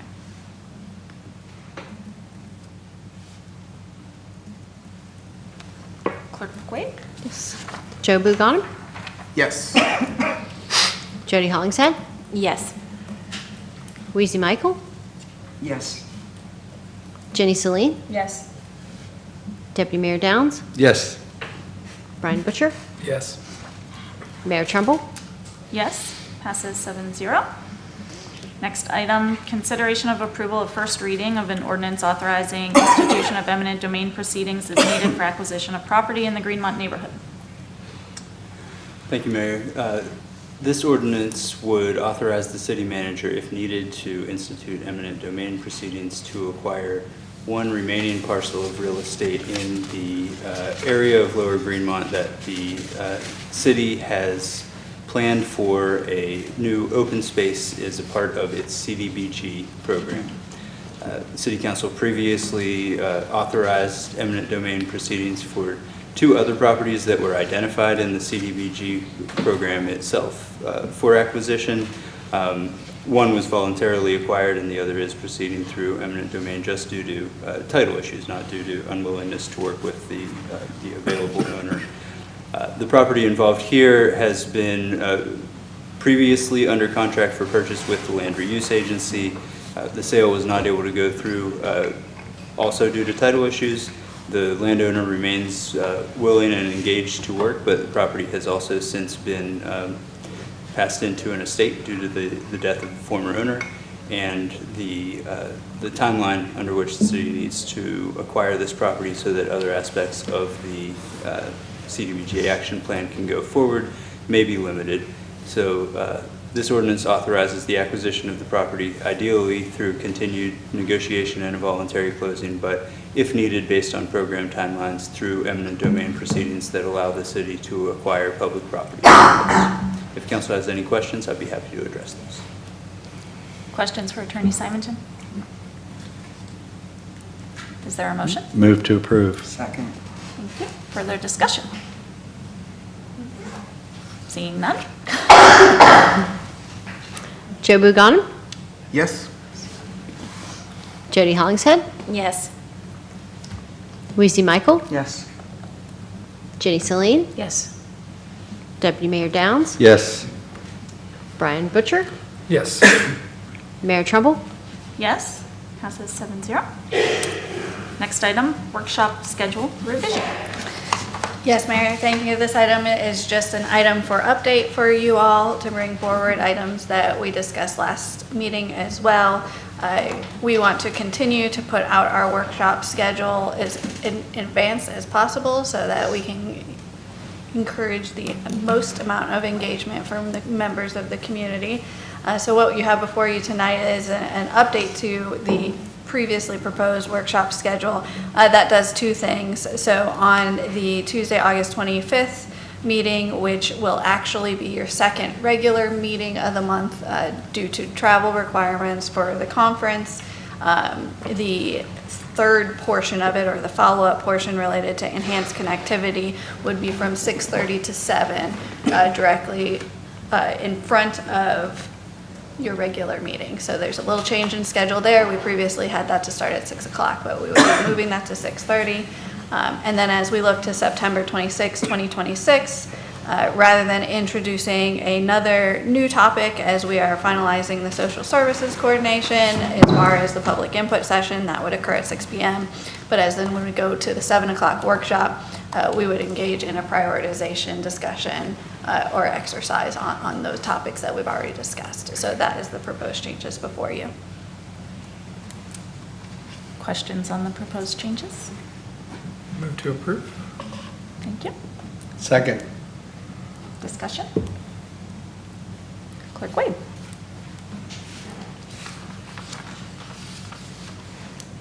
Yes, Joe Bugon? Yes. Jody Hollingshead? Yes. Weezy Michael? Yes. Jenny Celine? Yes. Deputy Mayor Downs? Yes. Brian Butcher? Yes. Mayor Trumbull? Yes. Passes 7-0. Next item, consideration of approval of a resolution prohibiting hostile architecture and its public infrastructure. Yes, thank you, Mayor. In request from the council at the 6:30 workshop, this item has been added and considers the elimination of new installation of hostile architecture, and it encourages additional amenities. Councilor Butcher, I'm not sure if you would like to brief or speak on this one. I know that we're involved in that Sure. development. I mean, the reason for a resolution like this is for our public infrastructure to be more accommodating to everybody. That includes older people and people with disabilities. Often, if we're just talking about the center bars and the benches, often those can be difficult for people with wheelchairs to get into. They need adequate space in order for them to get into. In fact, ADA design standards often discourage center bars inside of benches, especially at the length in which the benches are in. The ADA also, in terms of allowing for accessibility for elderly people, has specific design standards that we do follow at this time for the most part, but we do have features inside of design that we currently have in this city that are pretty much exclusively meant to deter people from lying down on those benches. And again, it has knock-on effects for people with disabilities, people in wheelchairs. And the nature of the resolution is, not something that specifically calls out center bars and benches. If you read the resolution, it specifically calls out things like anti-static spikes. You'll see those oftentimes on concrete surfaces in different places in cities. Those are also very bad for walkers, canes, people who are blind have trouble navigating those. Extra protrusions, rollers, or similar deterrent hardware that is installed on surfaces intended for human contact. So all of those can be really detrimental to people with low vision and vision problems, and people with low mobility problems, not just people who are trying to use our public infrastructure in any manner of other ways. So sometimes the hostile infrastructure will also, and this calls out this as well, they'll be slanted more so that they're more uncomfortable for you to put your back onto. So that would be also called out in this resolution as well. And again, is another impediment often to people with mobility issues, not just people who might want to lay down on the bench. We also call out specifically in the resolution that if there is no, that we should seek alternatives that are less restrictive whenever possible in terms of being hostile architecture, and that we should have some kind of understanding of why that less restrictive option wasn't taken if we are to construct something that would be construed as hostile in some case. I think that covers it for the most part, unless people have questions specifically for me that I probably can't answer. Any questions for Councilor Butcher or the city manager? I have a question. So a bench, not even looking at center armrests, but a bench that has armrests at the end of a bench, where does that stack up in this? I don't think those are called out specifically on either one. I would say that a lot of ADA compliance discourages actually armrests on both ends of the bench, but this doesn't contemplate that necessarily. I don't see, I have to agree, especially, being over 55, having an elderly parent that used to need assistance getting up. I don't agree with it. I think that we are somewhat excluding seniors. We are excluding possibly people with disabilities that aren't in a wheelchair, that you have other mobility issues. Some of us are getting older. We need assistance getting up. Also, are we going to be able to get a grant now from the AARP? They provided us with quite a lot of funding. I don't think the ones with the center arm benches are the ones. Are you talking you want to do this citywide? I'm confused. Sorry, I'm sorry. Are you wanting to do this citywide? Are you wanting to remove every bench and replace them? No, that's not what was in the ordinance. Yeah. Or it's not an ordinance, sorry, it's in the resolution. And it does specifically say other physical features, deterrent features that function to cause discomfort or restrict use beyond what is reasonably necessary for safety, security, maintenance, or accessibility compliance. So it contemplates accessibility pretty, I think, thoroughly. I don't see it. I feel like I understand, but people need assistance, and I personally like them. I always sit on the edge, especially over at Woodburn. I love sitting there when the sun's coming up or down. But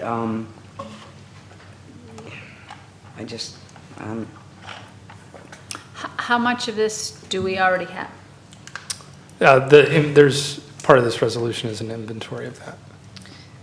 Yeah, so we have, bear with me, my computer pulls it up. I believe that we have 15 to 20 current benches. We've engaged the Mountain Line, Bow Park, as well as the city to do an assessment of how many benches that they currently have, with the idea initially, the discussion of, are we seeking to do an initial replacement or just replace upon, Right. as we age out of the equipment. So the Mountain Line indicates they have about 18 to 20. The city has approximately 15, and then Bow Park has 3. But how many have anything that would be considered hostile? That would be the assessment of how many benches would it be You mean that's the number that are hostile? that have a divider 3. for Bow Park. 15. 15 for the city. 15 for the city. So, just for clarification, before we get into a motion, because I feel like we're borderline discussing here.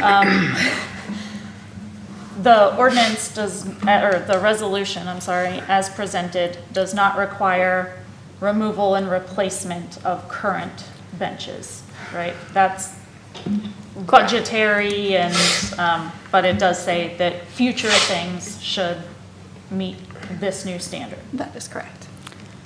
And we're not talking about arms on the ends of benches. Does this, City Attorney Simonton, in your legal opinion, does this contemplate benches with arms on the ends or simply ones that have the middle divider? I don't believe it would prohibit benches with arms on the ends. Structurally, what the resolution does is it directs the city to evaluate its own infrastructure and identify anything that would be hostile architecture within the definitions of the resolution. And the specific examples given with respect to benches are structures with slanted or segmented surfaces intended to prevent sitting. So something that is segmented seems likely to be included in that inventory, and something that is not segmented and just has armrests on the end seems that it would not be. But that is an administrative function for the city, and then something to use in future capital planning under the resolution. Okay, I know Bow Park has some benches with armrests on the ends, and there's some places, certainly within the Bow Park system, that has no armrests. Also at the amphitheater, for example, the benches down at Hazel Ruby McQueen have no armrests whatsoever. So I think that seems to be more of a design feature based on location. I'm fine moving forward with this if it does not prohibit, if it doesn't make us replace everything immediately, because budgetarily that will be incredibly difficult, especially with entities like the Mountain Line and things that we don't actually control. And as long as we're still allowing benches with armrests on the ends, and that is not prohibited. Are there any other questions? Does ARP have any design guidance? We would have to research that. Okay. Yeah, could you? And also, if somebody's filing a complaint with the Attorney General in the human rights, does that make us pause? Or Ryan, is that?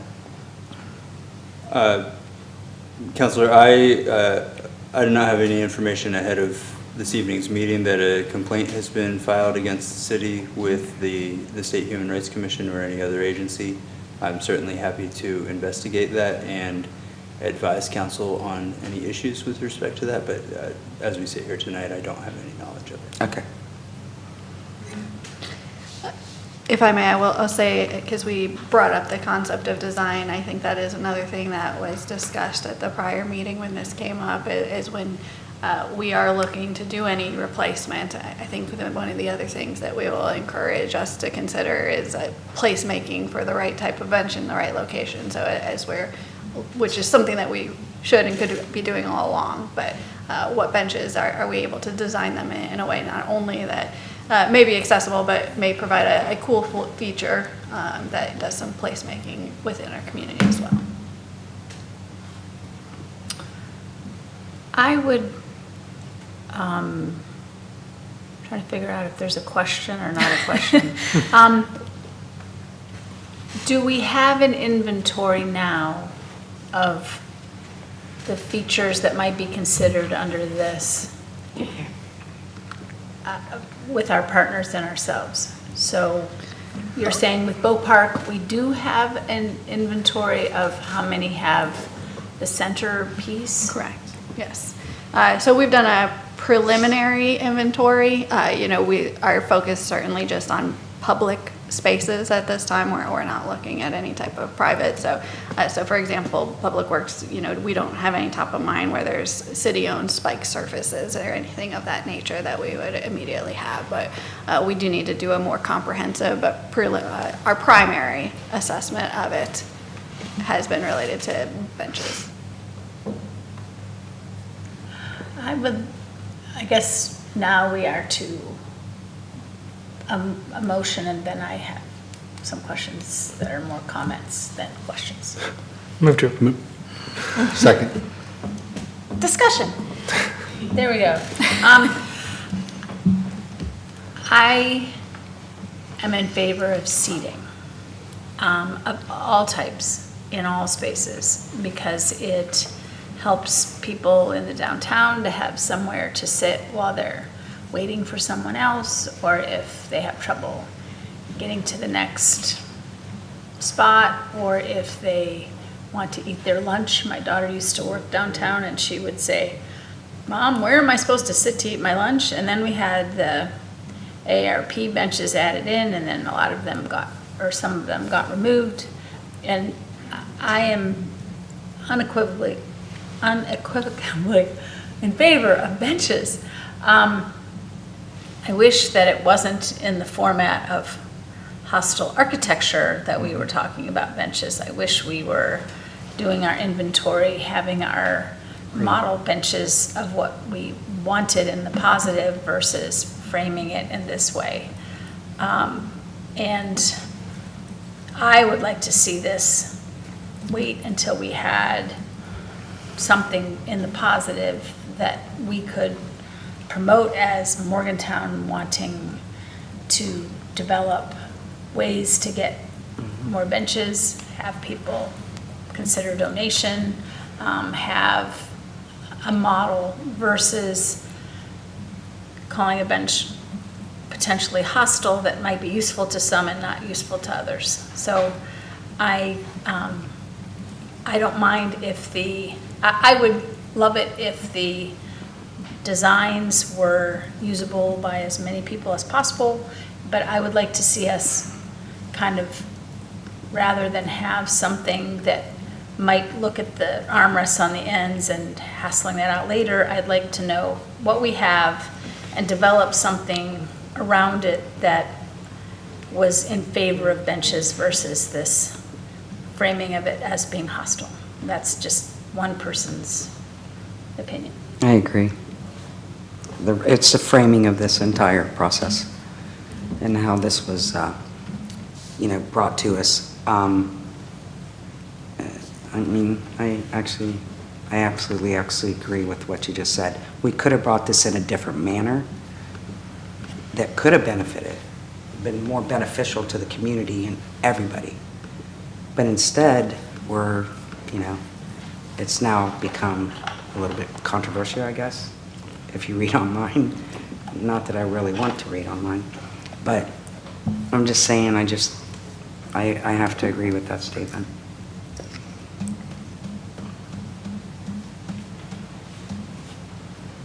I think we all want to see more benches everywhere. Pardon? Everyone wants to, I don't want to say everyone, we all want to see more benches throughout the city, certainly. But this title of this does not look like that. It looks like we're prohibiting those hostile ones. Yeah, It's like, that's exactly right. because I don't think we have, I mean, I'm wrong about benches, clearly. I didn't think we had very many benches that were framed that way. But I don't remember seeing spikes anywhere, or, I mean, I don't think we're a community that has thrived on being hostile about people sitting. So wouldn't it be good not to be in the future? Would it what? Wouldn't it be good not to be in the future? That's the whole point, right? Is that as we're talking about when we're building benches and we're building other public features, this isn't just benches, I know that's all we've talked about, but when we're talking about all kinds of public features, right? Anywhere that we're putting in any kind of new public spaces, is that we want to make sure that we're as welcoming and as accommodating to everybody as possible. But this is not welcoming language, this is Well, because hostile it says hostile architecture, doesn't mean that, like, it's not welcoming. That is how you are welcoming, is by making sure that we don't have the opportunity to construct things that disallow people to use our public spaces. That's I don't what think it's we've about. ever done that. I know. Well, we have. We just went over an inventory of things that we have done that have created that situation. I would also include the removal of benches in that. Yeah, sure. Pardon? When have we never been welcoming, Brian? You're We just went over an inventory of spaces in Right, which that are I get hostile, that. you know? But you make it seem like we're not welcoming because we don't have a bench or something. And It- we're very I mean- we have a great downtown, we have great businesses. I We're think, very welcoming. I think we can all agree that we don't have enough benches, right? During public comment, there was a statement that benches were removed recently. When were benches removed most recently? I made a note about that. I can't think of any. I can't think of any benches. Might have been. None that I'm aware of. Some years ago, when the AARP benches. It was some just of them- news to me, and I was some like, of which them benches were- did we Some take of them out? were irritating people. We just have had cycles. I'm remember. familiar where we Yes. took a bunch of benches Yeah. out of downtown. Yes. Yeah, we were A decade excited ago about, well, I don't think it was a decade ago. It was before my time. There have been cycles of, so in 20 years, there have been cycles of benches coming in and then people getting upset because they were used or they didn't like where they were, whatever, and then they would go away and then people would say, but we really wanted benches. And then we haul out some more benches or apply to the ARP. Too many people are sitting on these benches. Well, kind of, and then those partially got removed, and some I assume still remain. But it comes in cycles, and I was hoping that we were talking about having a cycle of getting benches. And frankly, I don't care whether they have a thing in the middle or they don't have a thing. If we have an inventory of benches, I would like to see them come out and get used. I just would like to see benches. So it seems like in this kind of framing that we're not, it just doesn't sound encouraging. It sounds like we're, in general, if we were not talking about benches and centerpieces and benches, I have not seen, and maybe I'm wrong, spikes anywhere or anything that meant that people couldn't sit down. Have we had that? Nope, not that I know of. Do you know So of any? I just don't want, So we don't want those, right? We don't want spikes in the ground. We don't want rollers. We don't want but nobody's doing that. protrusions. doing it. I Would we don't- like them to not in the future? Yes or no? Could that be part of a greater something that was So is talking, that had hostile architecture in it as part of Jenny, of if you'd framing it rather like to than write an ordinance type. that is like a prescriptive design document for our cities to use for our benches and public spaces, I'd love to see it. We can go over it, we can kind of talk about it. What this is meant to do is make sure that that those things that you're saying we don't do, that we don't. And I agree, but I don't think that's the main event. I think the main event is encouraging there to be street furniture and architecture, not hostile in nature, but that type of thing. I'd like to see some games. I'd like to see some two chairs and a board that could accommodate checkers or chess. I'd like to see some other thing built into the ground that you could then use for some type of game. And I don't care exactly which game or which location, but I would like to, as policymakers, encourage the use of these things. Sure. Versus just the little part about not making spikes, because I just don't think we're inclined to make spikes. We never have, and I doubt we ever will. And it's fine to do that, but it should be, in my mind, it should be part of, instead of something that comes in and goes out, it should be have an actual inventory and have some structure to it that encourages the thing that we want. So first of all, I don't find these things to be mutually exclusive. They're not. I think that this resolution can move forward and we can look at more seating. I also want to shout out the second to last whereas clause. In addition to making existing and future public infrastructure more accessible, City Council believes that providing additional public spaces for resting, sitting, using public infrastructure by seeking to increase the number of publicly available benches. We spoke about that last meeting. We included it in the resolution. I feel like these go hand in hand. I also agree, I wanted to mention what city manager spoke about, the placemaking and consideration of the types of seating, the types of furniture, the types of infrastructure that go where. I would love to see us be more thoughtful about that. I think this is a jumping off point for that and makes it so that as we're having the conversations about placemaking, furniture, what types of infrastructure makes sense at which parks, on which streets, when we put new things in, it won't exclude anyone. I don't think it was a secret that I didn't think this was an emergency type thing, that an agenda needed to be amended, but I think we're proving everyone's point that this is becoming like a whole bigger thing than it needs to be. I think it could have easily hit an agenda and move forward. And I was happy with your amendment that City Attorney Simonton sent out right after our meeting last week that included the language that Jody was just referring to. I think we're beating a dead horse here. I mean, I agree. I just think this was rushed without, you know, it was put on the agenda like it was an emergency when, to be honest with you, I think there's so much more people, you know, with the public would like to see us do. Transportation, fix our roads, things like that.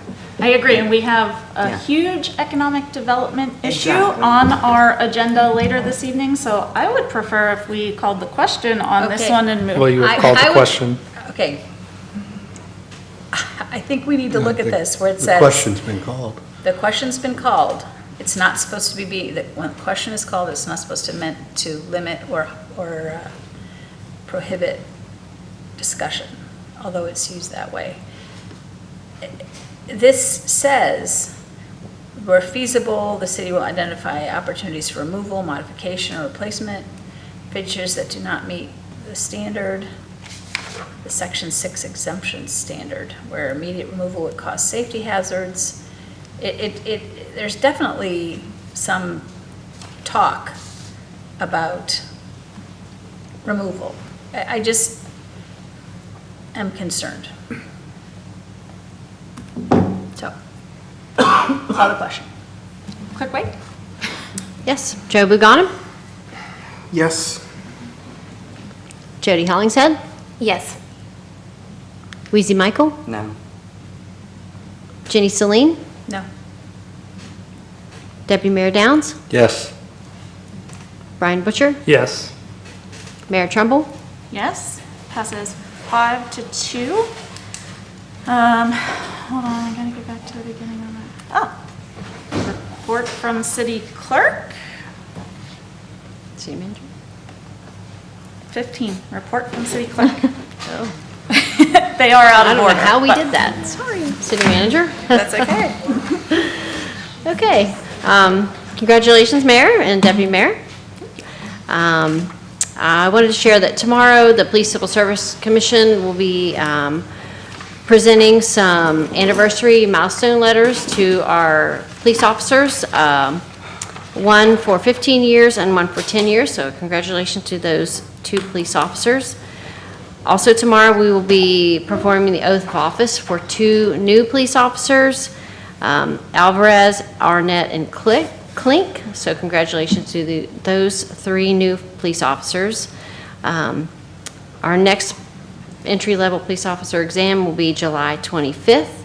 That's a Saturday at 9 a.m. So folks who might be interested in taking that exam, please check out our website at the Morgantown Police Department section or reach out to the city clerk and we will take care of getting their information to them.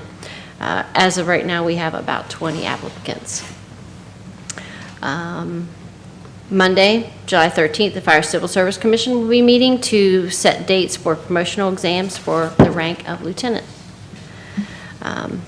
Lastly, I've been talking a little bit about the Municipal Government Week that's going to be happening in October. So we've already been doing some work on planning that, and we have reached out to our last elementary school in the city limits to have a touch a truck, so we're just waiting on a response. But I'm definitely interested in any of the ideas that you may have for Municipal Government Week. We want to engage our community and celebrate city government. And that concludes my report. Thank you. Pardon, do we have two in the city limits? We have North, we have... She means the last one that we Oh, have the not last one. posted. This is our fourth Yeah. time. Oh. We have four. Thank you. I did Sorry. that mental gymnastics. I was like, getting- oh, the sorry. last one to host the touch a truck. I now understand. Sorry. Thank you. City managers report. Yes, thank you, Mayor. Just two brief items, really echoing some things that have already been said tonight. First is congratulations, Mayor, Deputy Mayor. Look forward to the next year. And then the other item that I wanted to echo that Senator Oliveira had mentioned is recognition for the great community events that took place this last weekend. I think that's a great celebration. I certainly want to thank staff that put a lot of effort into it, as well as community partners and elected officials that really made that happen. The reason I think it's important to call out, because I think those are the ways that we build that community pride and that engagement and people coming together. So always great to be able to be a part of that. That concludes my report. Report from the city attorney. Thank you, Mayor. The Municipal League annual meeting is coming up in August in Charleston, which I know you all know that the city council meetings have been moved to accommodate it. We'll also have our regular Municipal Attorneys Association meeting in conjunction with that conference. I'll be participating on a panel with city attorneys from Charleston, Huntington, and Wheeling, along with a staff member from each municipality. Our city clerk will participate in that panel as well. So looking forward to the opportunity to do some FAQ with attendees. Our Municipal Attorneys Association conference is also shortened so that some of our membership can attend more of the general sessions. I think that'll be hopefully good for both organizations. Also, the Municipal League General Counsel circulated to some of our group proposed rulemaking that recently came out from the state. I can circulate that to members of council for any items of interest and follow-up. And that is all I have to report. Thank you. Report from council members. Councilor Lugano. I'm sorry. I don't really have much to report. I hope everybody had a great 4th of July. I spent mine not feeling the best, so I hope you all enjoyed it. The fireworks, though, were wonderful that I could see from Jack Roberts Park. So well done to everybody involved, and I will end my report there.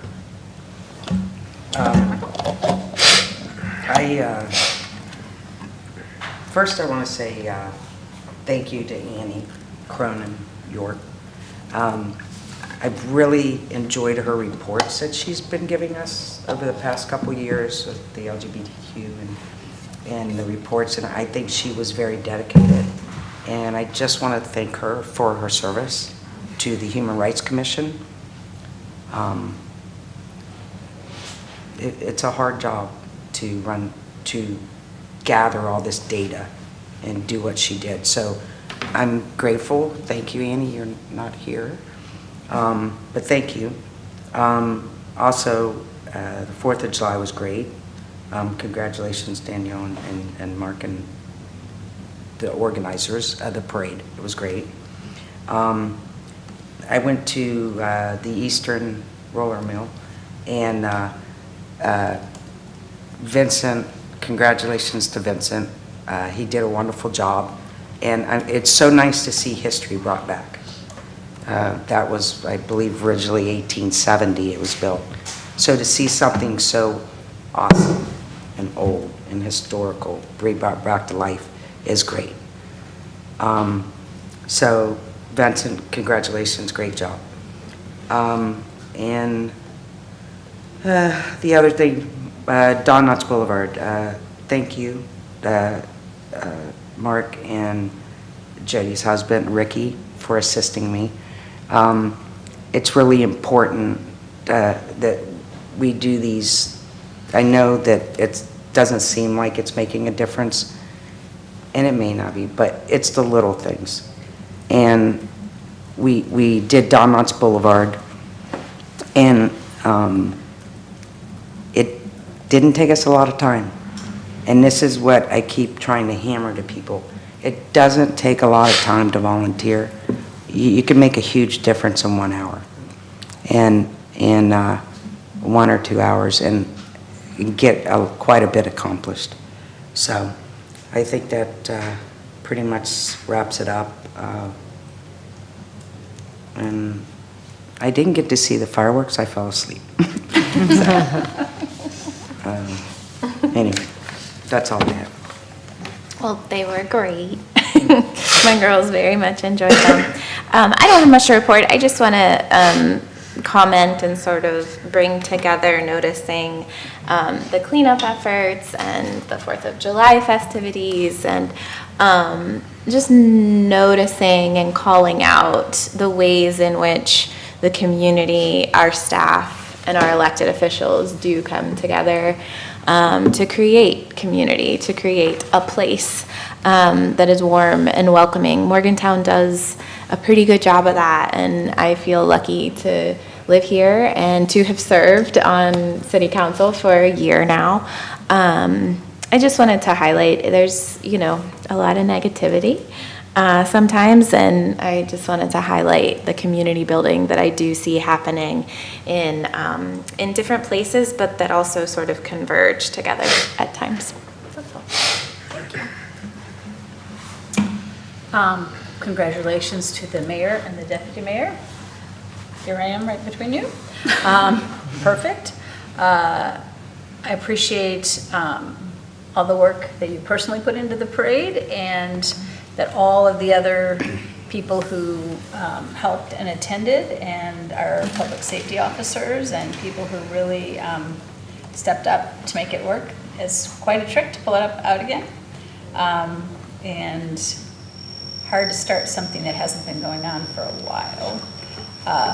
Appreciate all the work that went into the Citizens Academy and the articulate people who were speaking for their groups. It was really something. The thought that they put into their comments was very nice. I think I went to the roller mill 3 times last week.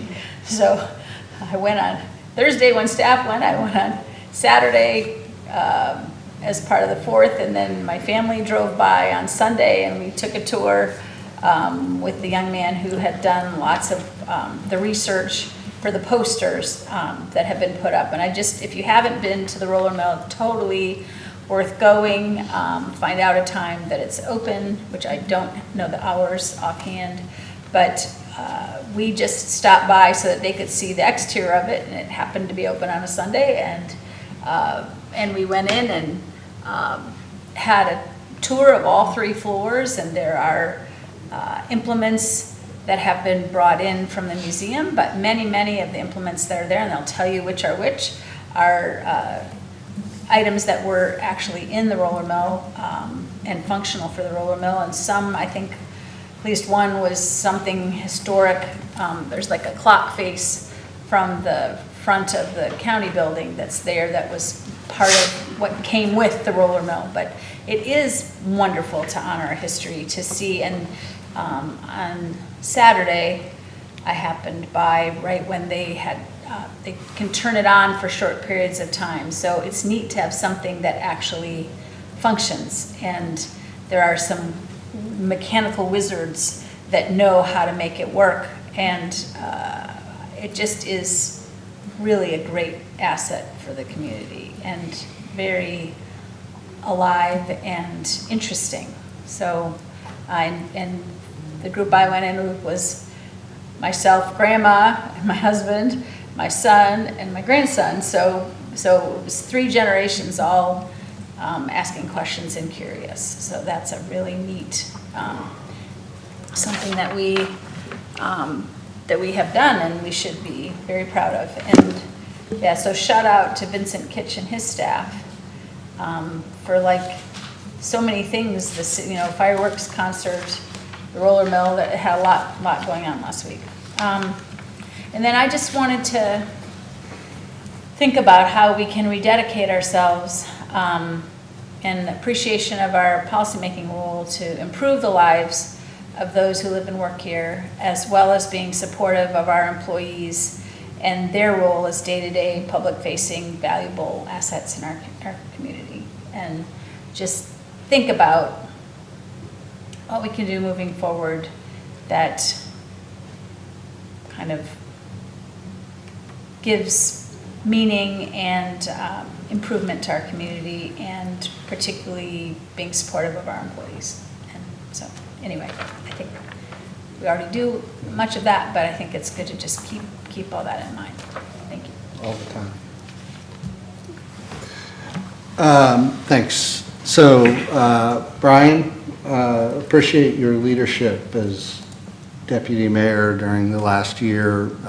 You served the community very well and set a high standard for the position that I hope to uphold and build upon. So, thank you. Congratulations and thank you to all of the participants of the Citizens Academy. I also want to recognize the parade and the celebration that happened at Hazel Ruby McQueen Park. It was the city felt alive on Saturday, and that's always great when it's not just one thing. It's stacked upon each other. So it's great, just great to see that. And it doesn't come without a lot of hard work from a lot of people. And Danielle, thank you for your leadership on the parade specifically. Several actions tonight are reflective of the same kind of idea, clear and reasonable accommodation procedures. Continued work in Greenmont to create better public spaces and public infrastructure that welcomes everyone rather than excludes. Cities, I think cities are designed around accommodating human beings and should be accommodating to everyone.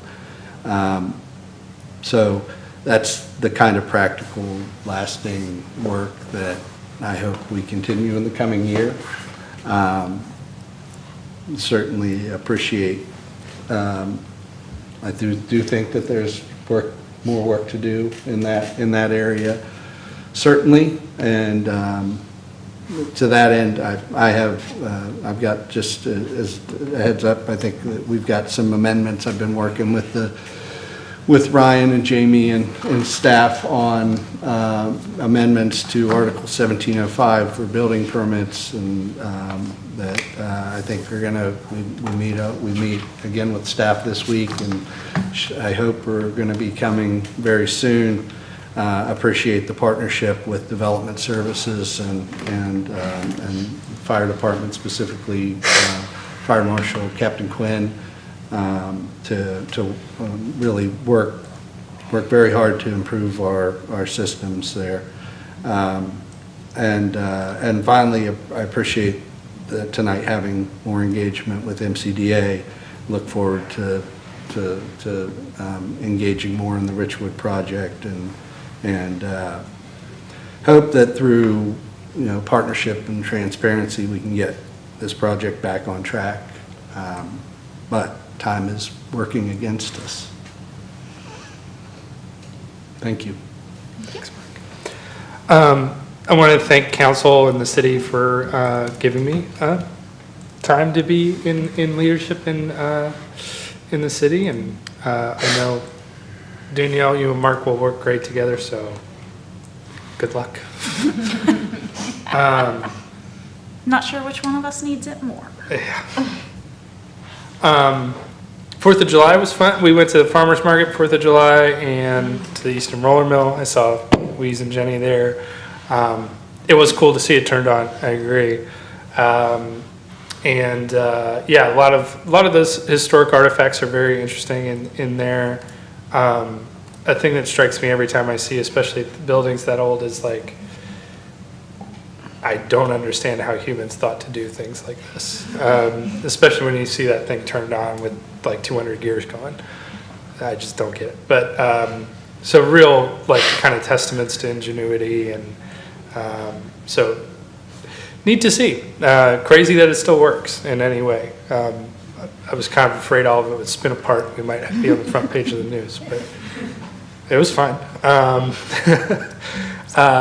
But yeah, great job by city staff to have that organized. I thought it was really cool that we had some like local kind of makers with different like vendor spaces out front, gave them an opportunity to do that there. There was somebody playing hammer dulcimer there as well. And then we were just giving out free popcorn and cotton candy for the kids, which was cool. So yeah, it was neat to see that in a functioning state, and I appreciated seeing that. That'll conclude my report today. Well, I don't know about you, but I had some popcorn and cotton candy myself, not just for the kids. Quinn only had it, but I couldn't convince my kid to go. He had to spend a lot of Oh. time outside at the parade later, so he did not wish to do that. Said that he was going to have enough was people as it was. also a little hot. It was hot. Vincent said the cotton candy's turning into rock candy. Probably made that joke to many of us. Yes, I enjoyed going to the roller mill. I also attended the staff preview on whatever day that was, Wednesday, Thursday, and went again on Saturday for the grand reopening when they turned it on. There's a lot of levers and twists and turns. I don't know how anyone knew was going to learn And how to do that. lubrication, there's lots So of much All those little lubrication. oil things on them. Yeah. I don't know how anyone new is gonna learn how to do that, but I trust that Vincent and Jason or their staff are up to it. I also attended the Citizens Academy last week with Councilor Downs and Councilor Deputy Mayor Downs, Councilor at the time, and Councilor Hollingshead. We presented on the role of council within city government and then participated in the mock city council meeting. So I always say every time this comes up, Citizens Academy is, I think, my favorite thing that the city does. I love seeing those people move through, and then we start getting the applications for boards and commissions and create a lot of engagement that way. I think it's great that staff invests time into making that happen. So a couple of upcoming things. Woodburn meets on Wednesday, July 15th at 7 p.m. I believe we are meeting in the pavilion at Woodburn Park behind Woodburn Community Complex this time, weather permitting. If you don't see us, we'll be inside. There's also a Woodburn Adopt a Street cleanup scheduled for July 18th at 10 a.m. We meet at the top of Whitmore Park in Woodburn. This Saturday, Hooten Howe is hosting a second Saturday art market. I believe this month, she is focusing on printmaking. She'll have several vendors there for that. Morgantown Forward will be working this Saturday and Sunday, prepping the mural wall by Stanley's Spot Dog Park, prepping for that mural to begin in August. I believe we will also be working on Saturday, July 18th. All of those are at 10 a.m. Stanley's Spot. I won't be at that one. I will be out of town. Speaking of me being out of town, I am going to go home very soon and go to bed because I am going to Louisville tomorrow. Sorry, Louisville. Gotta mumble more when you say it. City manager who came to us from Kentucky is going to help me study up before I get there tomorrow. I will be attending the NLC Summer Board Conference in Louisville this week. Look forward to representing Morgantown and the state at that event. Be back to normal next week, though. That's fine. Is there anyone willing to move us into executive session? I don't know where it is. Someone have it? I have it. Pursuant to West Virginia State Code Section 9-6-9A, 4B2A. To discuss personnel matters and considering appointments for boards and commissions and discussion of matters related to development of property and/or investment of public funds in the area of Spruce Street, Willie Street, and Richwood Avenue. It is anticipated that this item will be discussed in executive session pursuant to West Virginia Code 6-9A4B9. So we're moving to go into executive session. Second. Thank you. All in favor? Yes. Yes. Yep. All right, we will take a brief recess and move into executive session. For clarity.